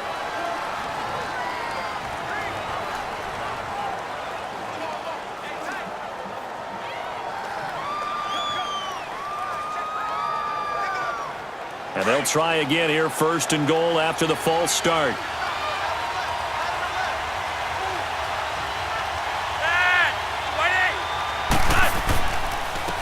And on the ground they go with the running back. And they get to him quickly here as he stopped right around the 13. Emmanuel Ogbah there on the stop. Well, it's been the air game that's taken them down on this drive before they finally turned around and handed it off on the last play. And now they're looking for the big boys to get him in the end zone. Couldn't do it there. It'll be interesting to see. Offensive lines had to pass block a lot on this drive. Will they be able to revert and fire out and create some space in the run game? He'll get it up the middle. And he's going to be met at the line of scrimmage and taken down. Tackle made by Demarius Randall. So stuff for no gain on 2nd down brings up a pretty interesting 3rd from this distance.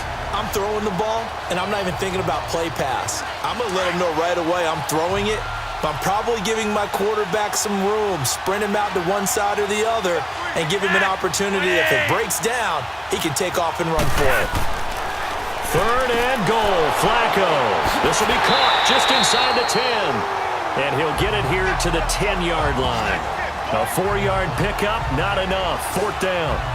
Well, the strategy was evident there. Get it to your tight end and make it a one-on-one play with a cornerback. who's usually going to win that one? The tight end, but not there. Not in this situation. How about the corner defeating that logic and making a really nice tackle?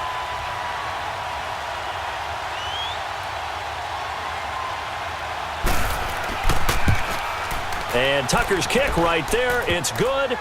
And the drive will wind up yielding 3. It can be a thankless job sometimes to be a kicker, but they're thanking him right now. That's now 4 field goals. He's kept them in the game. He sure has, and that offense has got to find its rhythm because I'm not sure that just kicking field goals is going to allow them to win this game.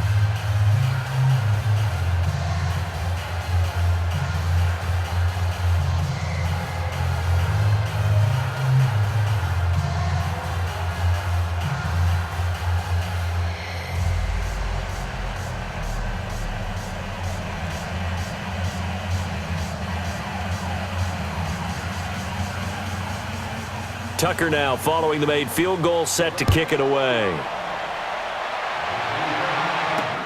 Fielded about a yard deep. And the decision to bring it out, a good one, as he's up a yard or 2 shy of the 30. The Browns offense trotting back onto the field. These guys had to punt last time. It has not been a very fruitful game offensively thus far. They haven't even made a trip to the red zone. And I know that everyone's going crazy on that sideline because that drives you berserk to come off the field, not really move the ball well. As you said, not even get to the red zone, let alone, not even put points on the board. They've got to just take a deep breath, relax, try and figure out what is working, and call more of that. Taylor will bring the Browns up 1st and 10 at their own 28-yard line. Ready. Flag. 32. Flag. They'll try to fire up the running game with Hyde. They'll only get a couple up to about the 30. Well, he was looking for some running room, and there wasn't a whole lot of it there on that play. I think he was lucky to get a couple of yards out of it because those defenders, they were rallying to the football pretty quickly.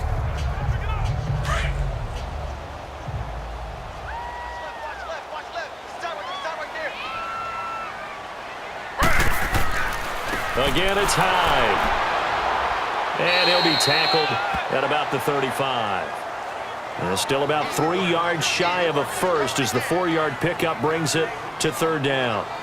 On any running play that's called, they're always hoping that it's going to break big and go the distance. But when you get a nice gain like that, you're able to do so many things anyway. You can come back and run essentially the same play again, continue to move the ball on the ground, or you can decide to throw the ball now because usually you have the defense back on its heels. Screenplay, Johnson. And he's got the first before he's brought down at the 39-yard line. So just 4 yards on the pickup, but that's good enough to extend the drive. So how would you describe that one, partner? Workmanlike right there, getting that first down, blue-collar type football? Yeah, only needed 3, got 4, just enough. I like workmanlike. I think it's pretty cool myself. Everything doesn't have to be high glamour in this game. So from the 39 now, they'll come up on a 1st and 10. Ready. Flag. 32. Throwing now, Taylor on 1st down. Over the middle, and it's incomplete. He was looking to get it to Jarvis Landry that time. And that'll bring up 2nd down. I know coaches tell us all the time that having a powerful arm isn't the #1 thing they look for in a quarterback. But when you're trying to throw inside routes and you need to put some heat on it, it helps to have the big gun. In this case, just a little bit too much. So line of scrimmage, still the 39 on 2nd and 10. Again, now it's Taylor on 2nd and 10. And this time he's got the hook up. It's complete. And he'll work it across midfield inside the 45. He's now just 3 yards shy of 197 yards receiving on the contest and a 1st down. Okay, when the big guy runs a corner route, you're asking a lot no matter who's covering him. Doesn't matter whether it's a linebacker or a defensive back. Yeah. He usually has the advantage because of his body type.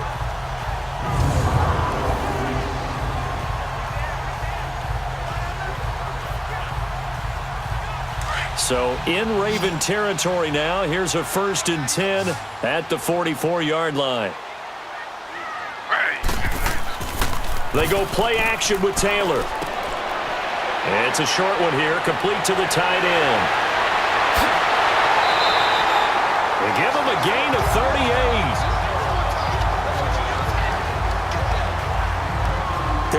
always be a place for methodically marching the ball downfield.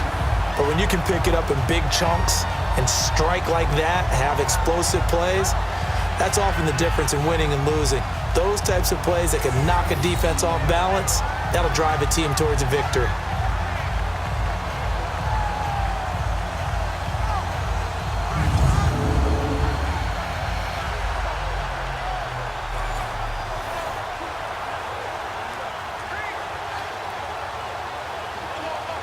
Two big plays in succession. Not sure this D knows what hit him, but now they got to get ready. It's 1st and goal.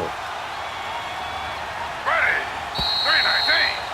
319. And that is going to do it for this third quarter of action. We'll return with more after this break. You're watching the NFL on EA Sports.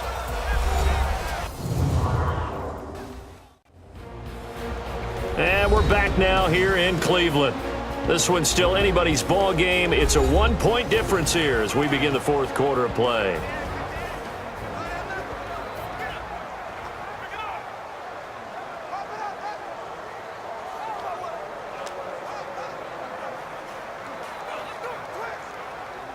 So 1st and goal, 6 points here would go a long way toward wrapping this one up.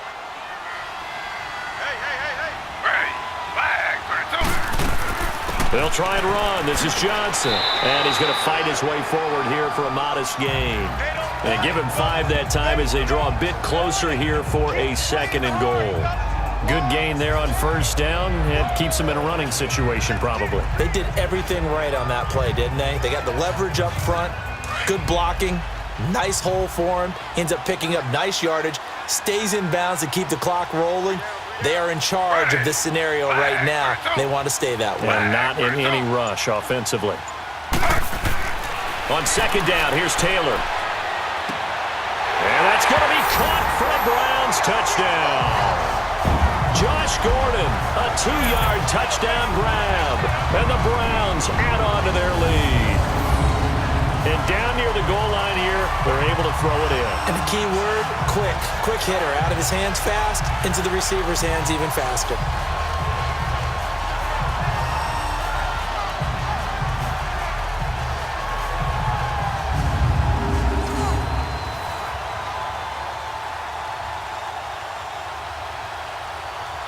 Gonzalez to add the PAT.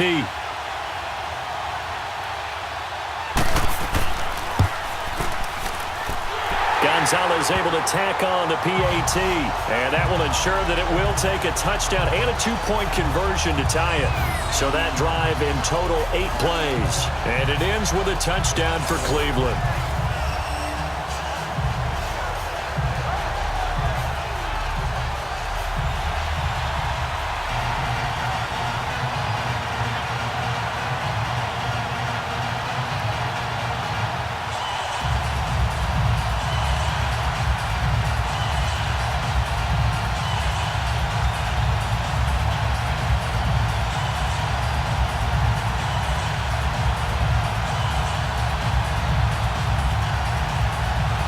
Gonzalez now to kick this one away. The return man, Chris Moore. Now a hit and a loose football. And they will take over at the 29-yard line. As that ball got away from him and he saw the opposing team recover it. You felt his pain? Oh, I felt his pain, and you know what was going through his head. Tuck it away. Take care of the ball. All the things he hears all week in practice, he didn't carry it over into the game.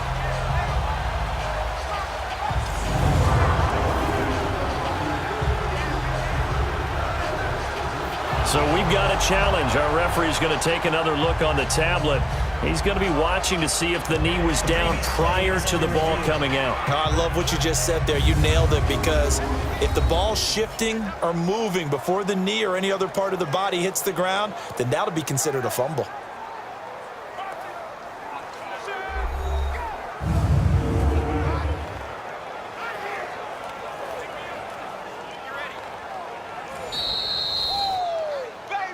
After review of the play, the ruling on the field is reversed.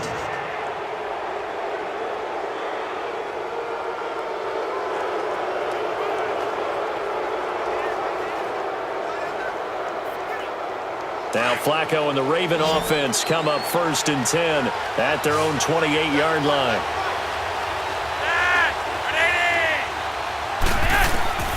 Flacco.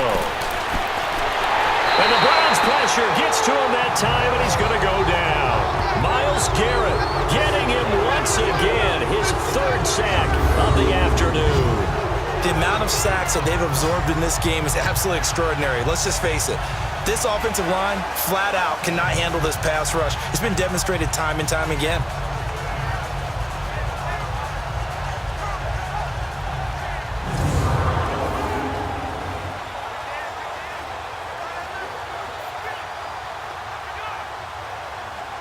And they need to work to at least get some of this yardage back after the sack. 2nd and 19. Flacco looks to throw. That's caught over the middle by Hurst. And down he'll go at the 25. The reception good for 7. It's 3rd down. One thing I think that's safe to say defensively, the tackling's been really good. And because of that, it's been very, very hard for them to move the ball because you're not getting the benefits of run after catch. They're tackling them almost on the spot. That means you have to run extra plays, harder to move it.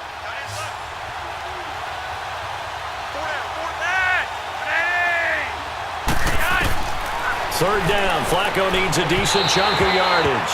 And this is going to be incomplete.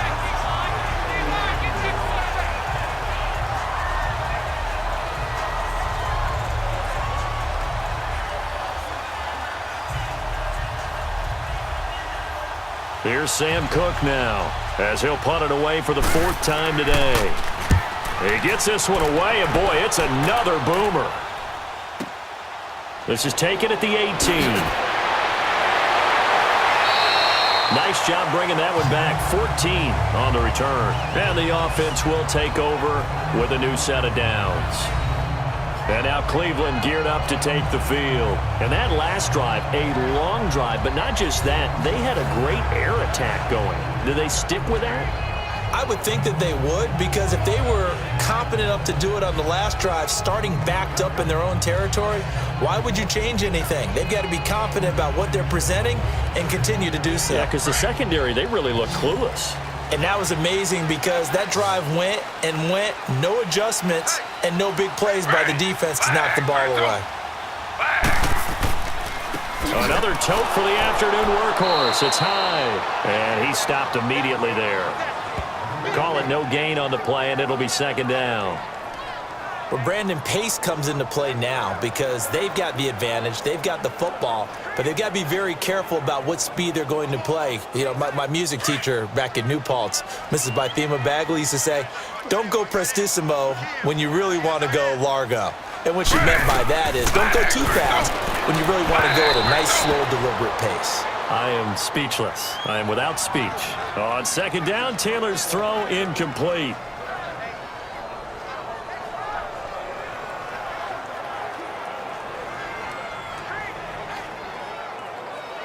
Big play coming up. Here's 3rd and 10. I would expect to see some pressure here. The pressure drops off as they'll look to throw. And this is caught. He hits Landry. And they bring him to the ground just shy of midfield. Just what the Browns needed there. Good for a gain of 17. Couldn't just sit on it here, could they? Had to throw the ball on 3rd down. Got the big completion in the pickup.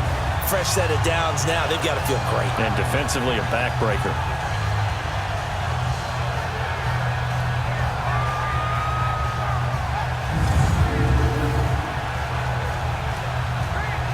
Taylor now, perfect since the 2nd half started. 7 of 7.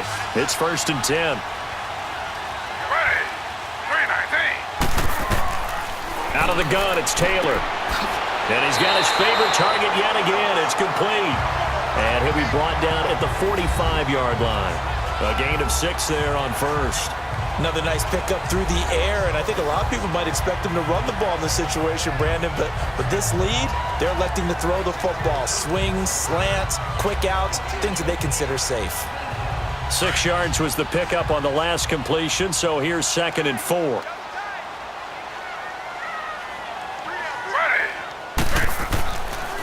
Now high. he's going to get stopped up quickly. Give him a yard down to the 43.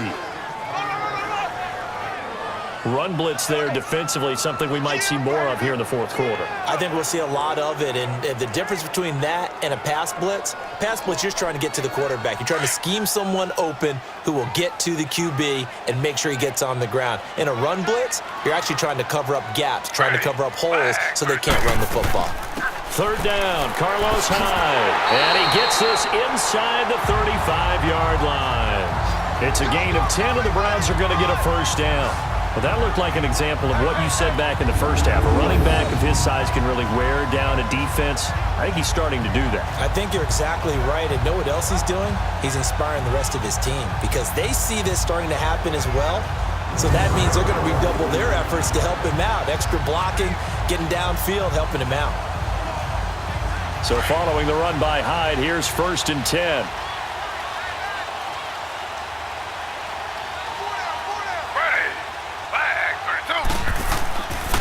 Handoff comes to Hyde. And able to push his way forward here for a good little gain. He'll get a nice chunk there on the first down run, and it's 2nd and 4. Now, I'm guessing you'd say this is kind of the key here. Grind out some yardage, work on that clock, see if you can continue to tick it down. Definitely. You want to bleed things out at this point, right? Continue to possess the football, gain some yardage, and put the onus on the defense. Do they have to use timeouts? What are they going to do to stop you? You're taking charge. Carry number 20 here for Hyde. Down right around the 25. And he got half of what he needed there, 2 yards. And it'll bring up a 3rd and 2 more. Well, that's all about doing the dirty work right there defensively. 2nd and short yardage, that's all about plugging those gaps, not giving a running back a crease to run through, and that's a nice job to hold him just a couple and force a 3rd down. They're trying to keep the drive going. This will be play number 8. It's 3rd and 2. Taylor now off the bootleg. And he's got his tight end in Njoku. And he's going to have a first down here as he gets this one to the 17-yard line. And they just keep marching right along. First down on a pickup of 8 there. He's been the go-to guy. They needed a big play there on 3rd down. Went his way. It worked out. Doesn't matter whether they've scouted it or that they think he's going to get the ball. He has a knack for finding his way open and completing the connection.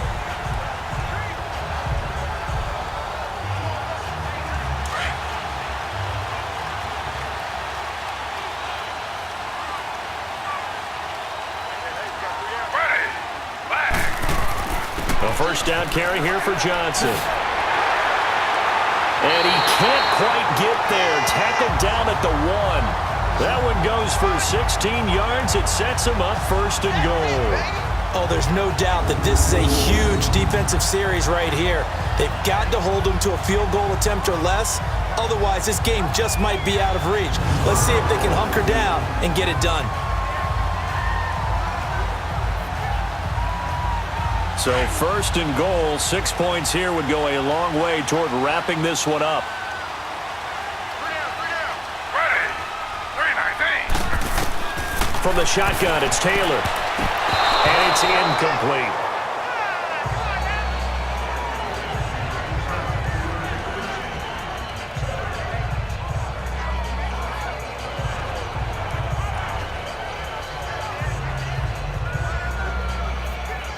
Another shot from the 1 on 2nd and goal.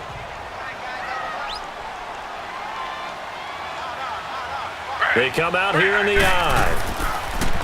Now Taylor. And this is caught. Touchdown, Cleveland. Set to valve from a yard out. And the Browns add 6 to their lead. So they go play action, 3 tight ends out there in the heavy set. Well, they showed everything that suggested running play. Just what you mentioned, 3 tight ends, heavy formation, able to go play action off of it because if you're a defender, you're thinking it's a running play with that much beef on the field. But they passed it, and they got 6 out of it.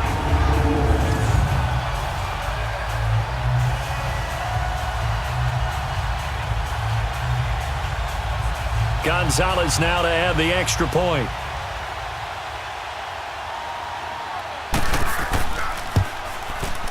Gonzalez good on the extra point, and the lead is up to 15 now. So that drive, 12 plays in length, and it's capped off by the Browns touchdown.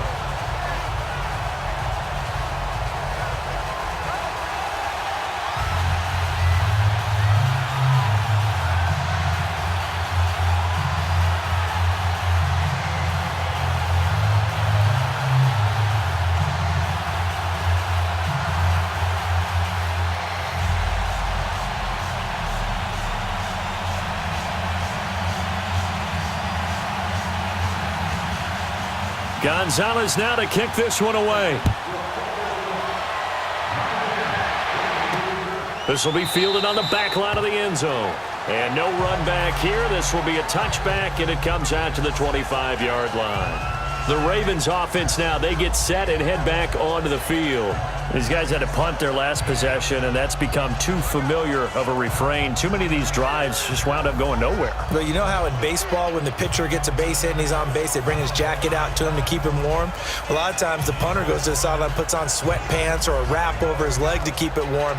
He might need a massage from the trainer right now from all the work he's getting. Now Flacco and the Raven offense come up 1st and 10 at their own 25-yard line. Flacco from the gun. Crabtree with it over the middle. And he'll get it up near the 35, right at the 34 here. Give him 9 there on the first down completion. At this stage, this drive's got to be touchdown or bust because you need 2 of them. And if I'm the offensive play caller, I'm not just looking at my dagger plays downfield. I'm looking at some of my specials, something that can fool them and give you a big play now. With a sense of urgency. No doubt. Maybe a good spot to take a shot. Here's 2nd and a yard from the 34. Flacco here on 2nd down. And his throw's going to be incomplete.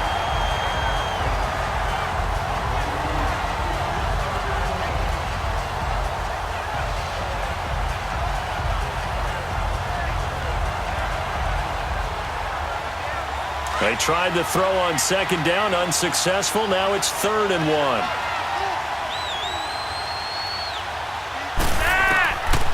Operating out of the gun, Flacco, and that is incomplete.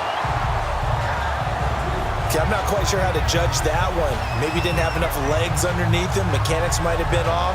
Maybe some fatigue. That one came up short. Yeah, 4th quarter, maybe you do start to watch as the arm there, the leg's still there. This has been a tough game. And they're indeed going to go for it here on 4th down. So trailing here in the last quarter. Let's see how this plays out. Now Collins. And he's going to have the first down at about the 38. The time to pull out the stops is now, and they convert there on 4th down. I tell you, on 4th and 1, when you're way back on your side of the field, I thought this might just be an attempt to draw them off and get the first down that way. But they were going for it the whole time, and they wind up getting it.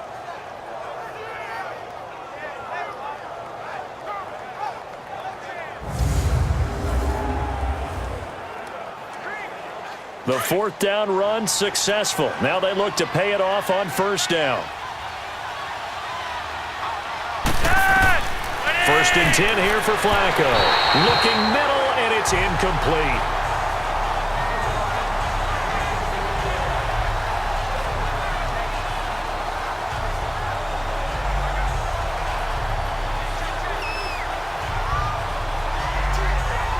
They work again from the 38 on 2nd and 10.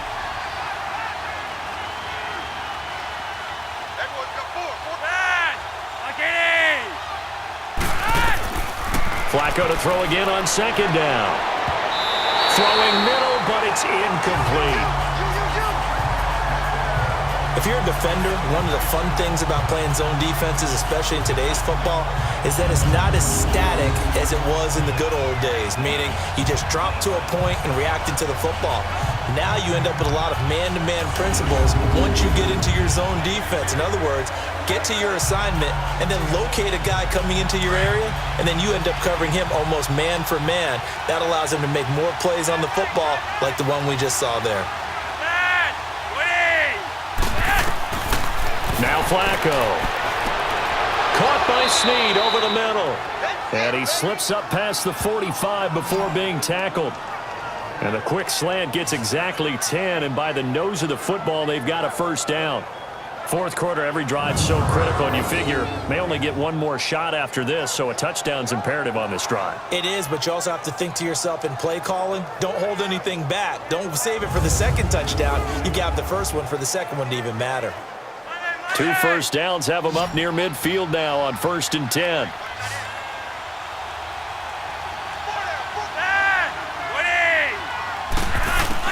Throwing here on first down, Flacco. And incomplete, an excellent play downfield. Should have been picked off, really. But second down instead. This defense was definitely alert to the possibility of the deep ball, and they were more than ready for it. They've got the lead, fourth quarter. Maybe can expect more passes like that downfield.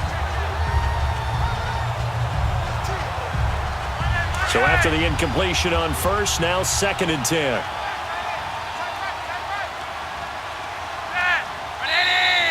Now flags come in. I think one of the Ravens got going a little early. False start, offense.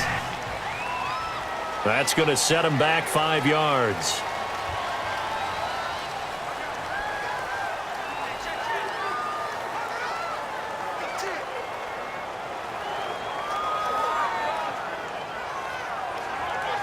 And that false start penalty certainly not helping their cause here. 2nd down and long.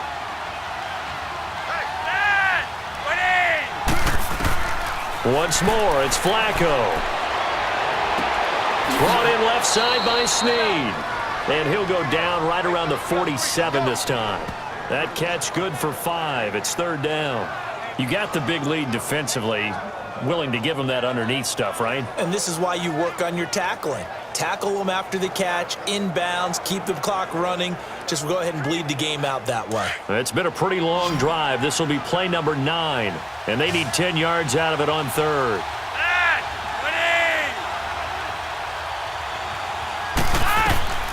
Flacco will take to the air again. Caught left side to Crabtree. And they'll get him down as he's inside the 40. A first down pickup there, Flacco to Crabtree. All right, this is the time of the game where they're down a couple of scores, and they've really got to get some yards in chunks, and they know the defense doesn't want to give those up, but they've got to find a way to take them anyway. Now the question is, can they string a few of those together?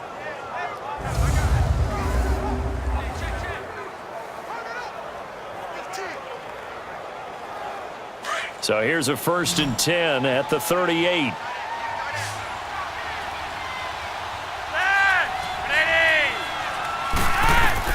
On first down, Flacco. Oh, a ball batted in the air, and now it's intercepted. Picked up by the Michigan man, Jabril Peppers. And a big turnover there as his guys will get the football back. This spot in the fourth quarter with that deficit had to throw the football. Unfortunately, there's the risk of big turnover. And you know you're going to be throwing against nickel, dime, all sorts of exotic defenses, but you have to do it anyway. Ordinarily, you might want to run the football a little bit, try and get them out of it. But as you noted, this time of the game, this point on the clock, had to throw it.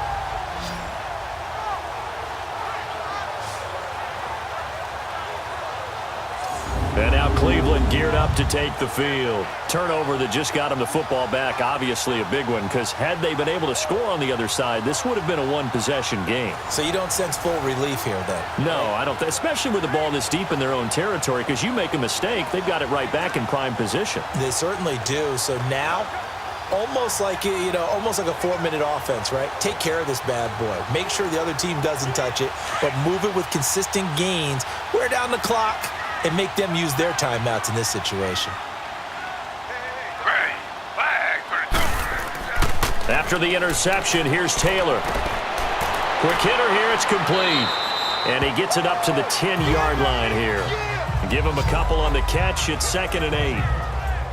And, partner, I think that's a great example that not all tight ends are created equal, because everything was right. Got the completion, but he's not one of the more dynamic guys in the league.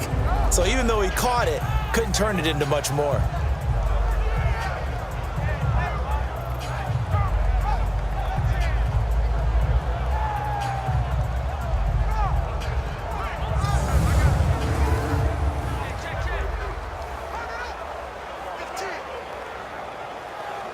So 2nd and 8 here after the pass play for 2 yards on first down. Ready. 319. From the gun, it's Taylor. Throw left side, caught by the tight end Njoku. And he'll be about a full yard shy of the 20 at the 19-yard line. His big game continues. 10 catches now and another first down. When you have someone throwing it that well, that confidently, you don't have to call the game in fear at all, do you? You just go ahead and play. Yep, confidence with a lead to throw it here in the 4th, and boom, he's on the money. Yeah, you don't have to tuck your head in and go like turtle at this point. You can just go ahead and play.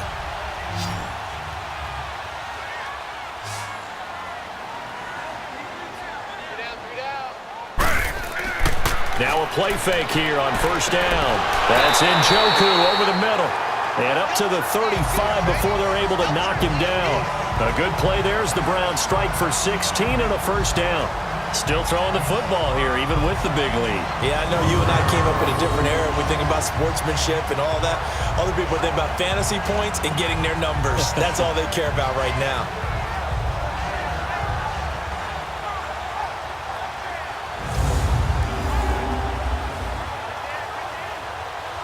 Ball up to the 35 now as they come up on 1st and 10.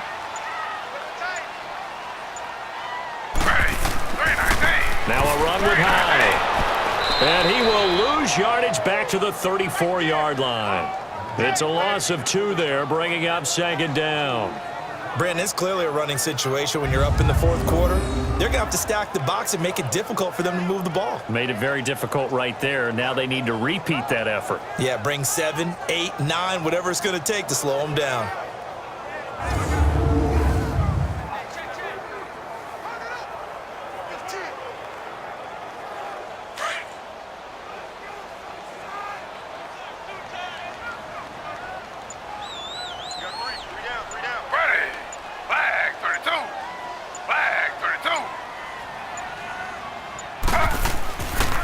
Here's High, and he'll be taken down right around the 34 after a pickup of only a yard.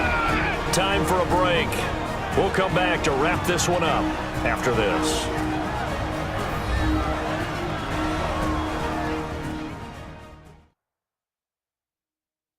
So the Browns in possession of the football here as we get you reset.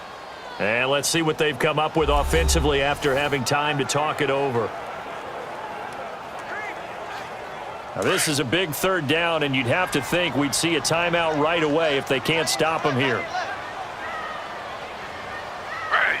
319. On 3rd down, Johnson. And now right out of the 2-minute break, we'll get a timeout used defensively with 1:56 to go.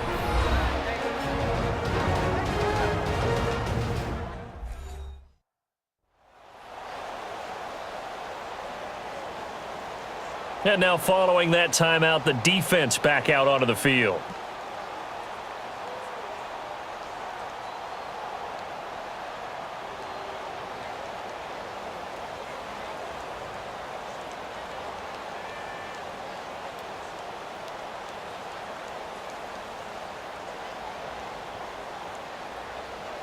Here's Britton Colquitt now. He's been terrific so far.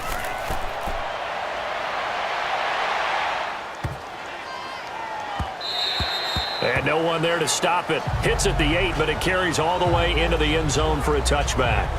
And now Baltimore gets set to take the field. And there are parts of their last drive they'd like to emulate. And, of course, they'd like to forget the ending, the interception. But they did put together, Charles, a nice sustained drive to get him down the field. Yeah, and unfortunately for them, the only thing that matters is part 2, right? Because once they threw the interception and finished off the drive, that does them no good to go back and say, well, you know, we had a good one going. Finish things off. That's the only way you can get it done.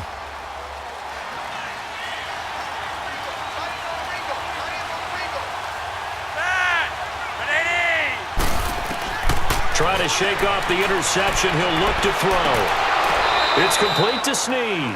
Give him 9 there on the first down completion.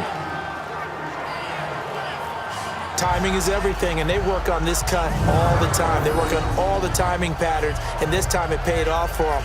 Worked him to the center of the field, cut it to the outside, ball's delivered, gets both feet down for the completion.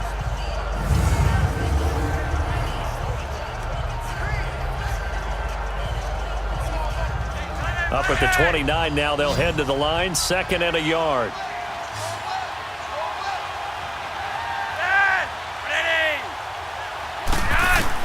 On 2nd down, Flacco to throw. To the sideline, and oh, that's well done. Able to drag the feet. He's going to have the first down. It's a gain of 4 there, and it gives him a new set of downs. Clock management, definitely critical here if they want to get back in this game. Absolutely agreed. They have to up the tempo in this case, down a couple of scores. Want to make sure they have a chance to win this ball game.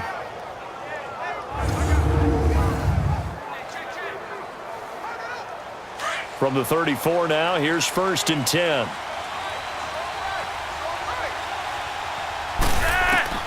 They look to throw on 1st and 10 with Flacco. Drops it underneath to Dixon. And he'll be brought down. Oh, that's a face mask. Certainly looked like it. Indeed, here come the flags. Personal foul, face mask, defense.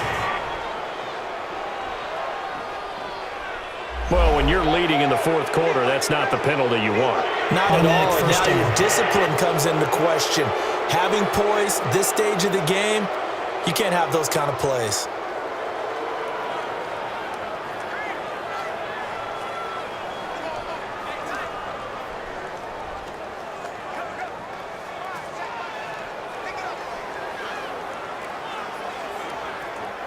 After the penalty, a fresh set of downs. It's 1st and 10.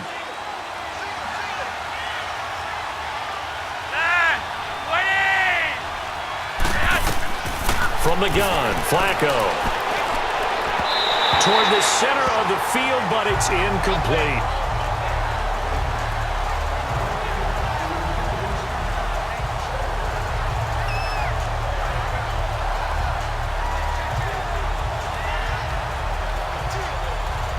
An incomplete pass on 1st down. That leads to a 2nd and 10.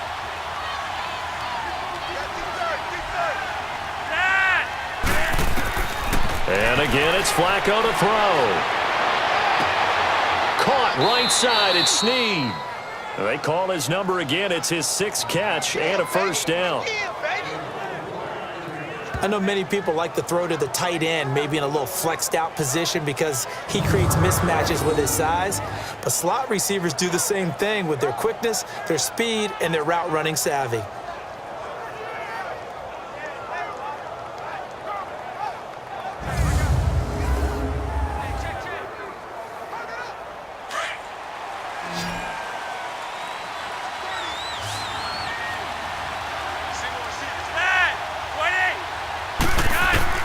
First and 10, and Flacco looking to throw. To the right side and complete to Hurst. And I think the ball's out. And they'll bring him down at the 18-yard line. The Ravens moving quickly here as the clock runs.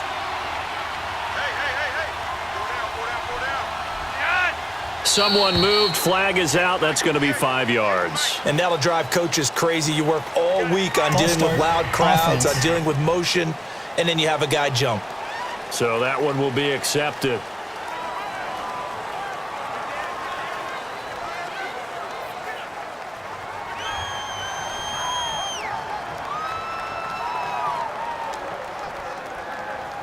Now after the false start, here's 2nd and 7.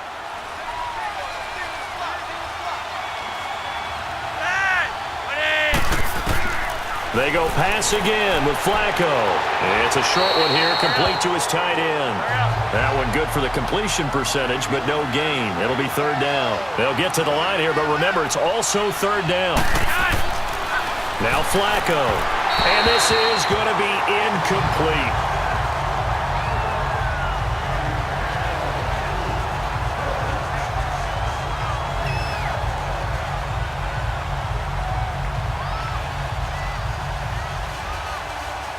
All right, they're going to try and keep hope alive here on 4th down. They're going for it.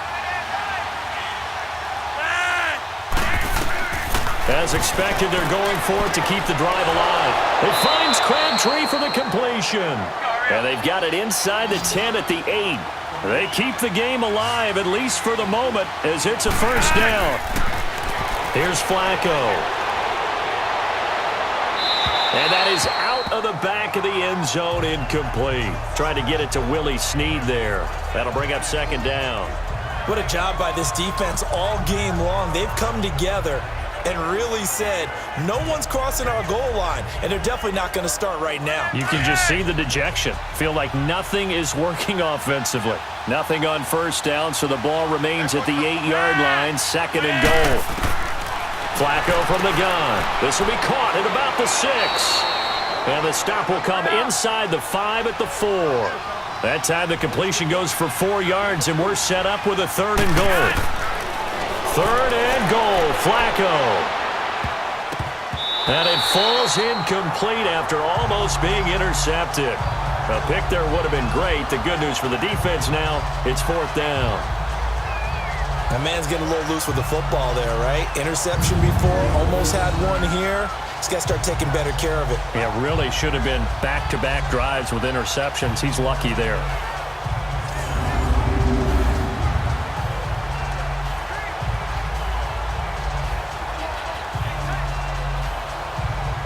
The field goal doesn't help. They're going to go for the 6 here on fourth and goal. Oh, and now movement and a whistle, and they may have to rethink their plans on fourth down. False start, offense.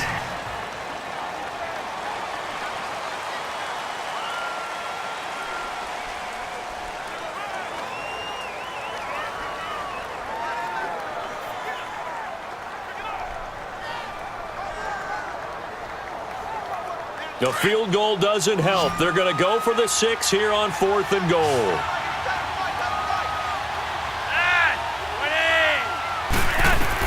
Got to try it here. He's back to throw. And this is intercepted, and that should do it. Picked up by Denzel Ward. Partner's bad enough when you just can't hold on to the football. But when your quarterback's throwing it to the other team, that's 3 interceptions now, 4 turnovers for the game. You really have no chance to win the football game.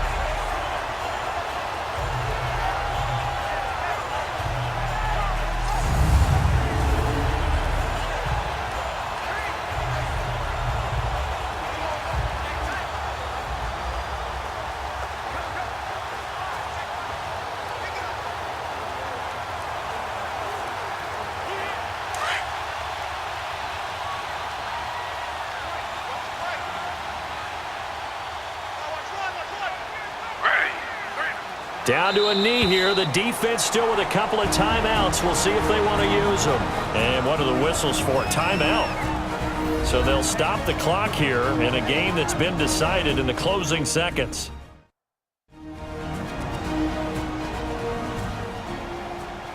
So the defense had a chance to catch their breath, and now they're back out and ready.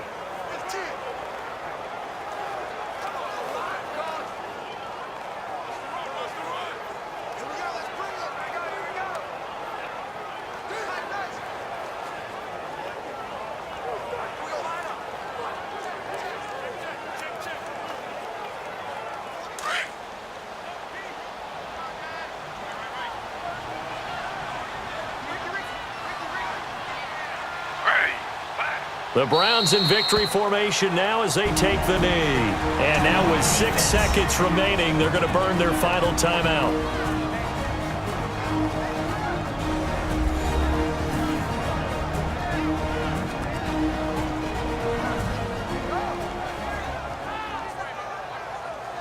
The defense, they got a little bit of a breather. Now they're back and set as we resume play.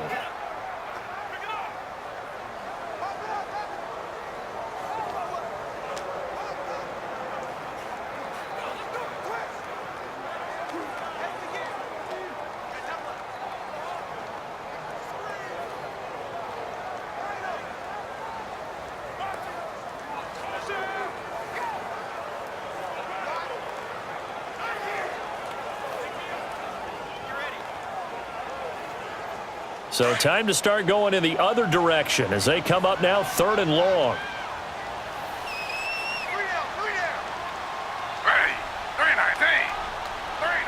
Taylor to a knee, and that ought to just about do it. And Charles, I think when the schedule comes out, all teams, no matter where they're predicted to finish, talk about protecting your home turf. They were able to do that here in this one. Similar to a tennis match, right? Not letting them break your serve. That way you hold on to it. They got it done, and they feel very good about that victory.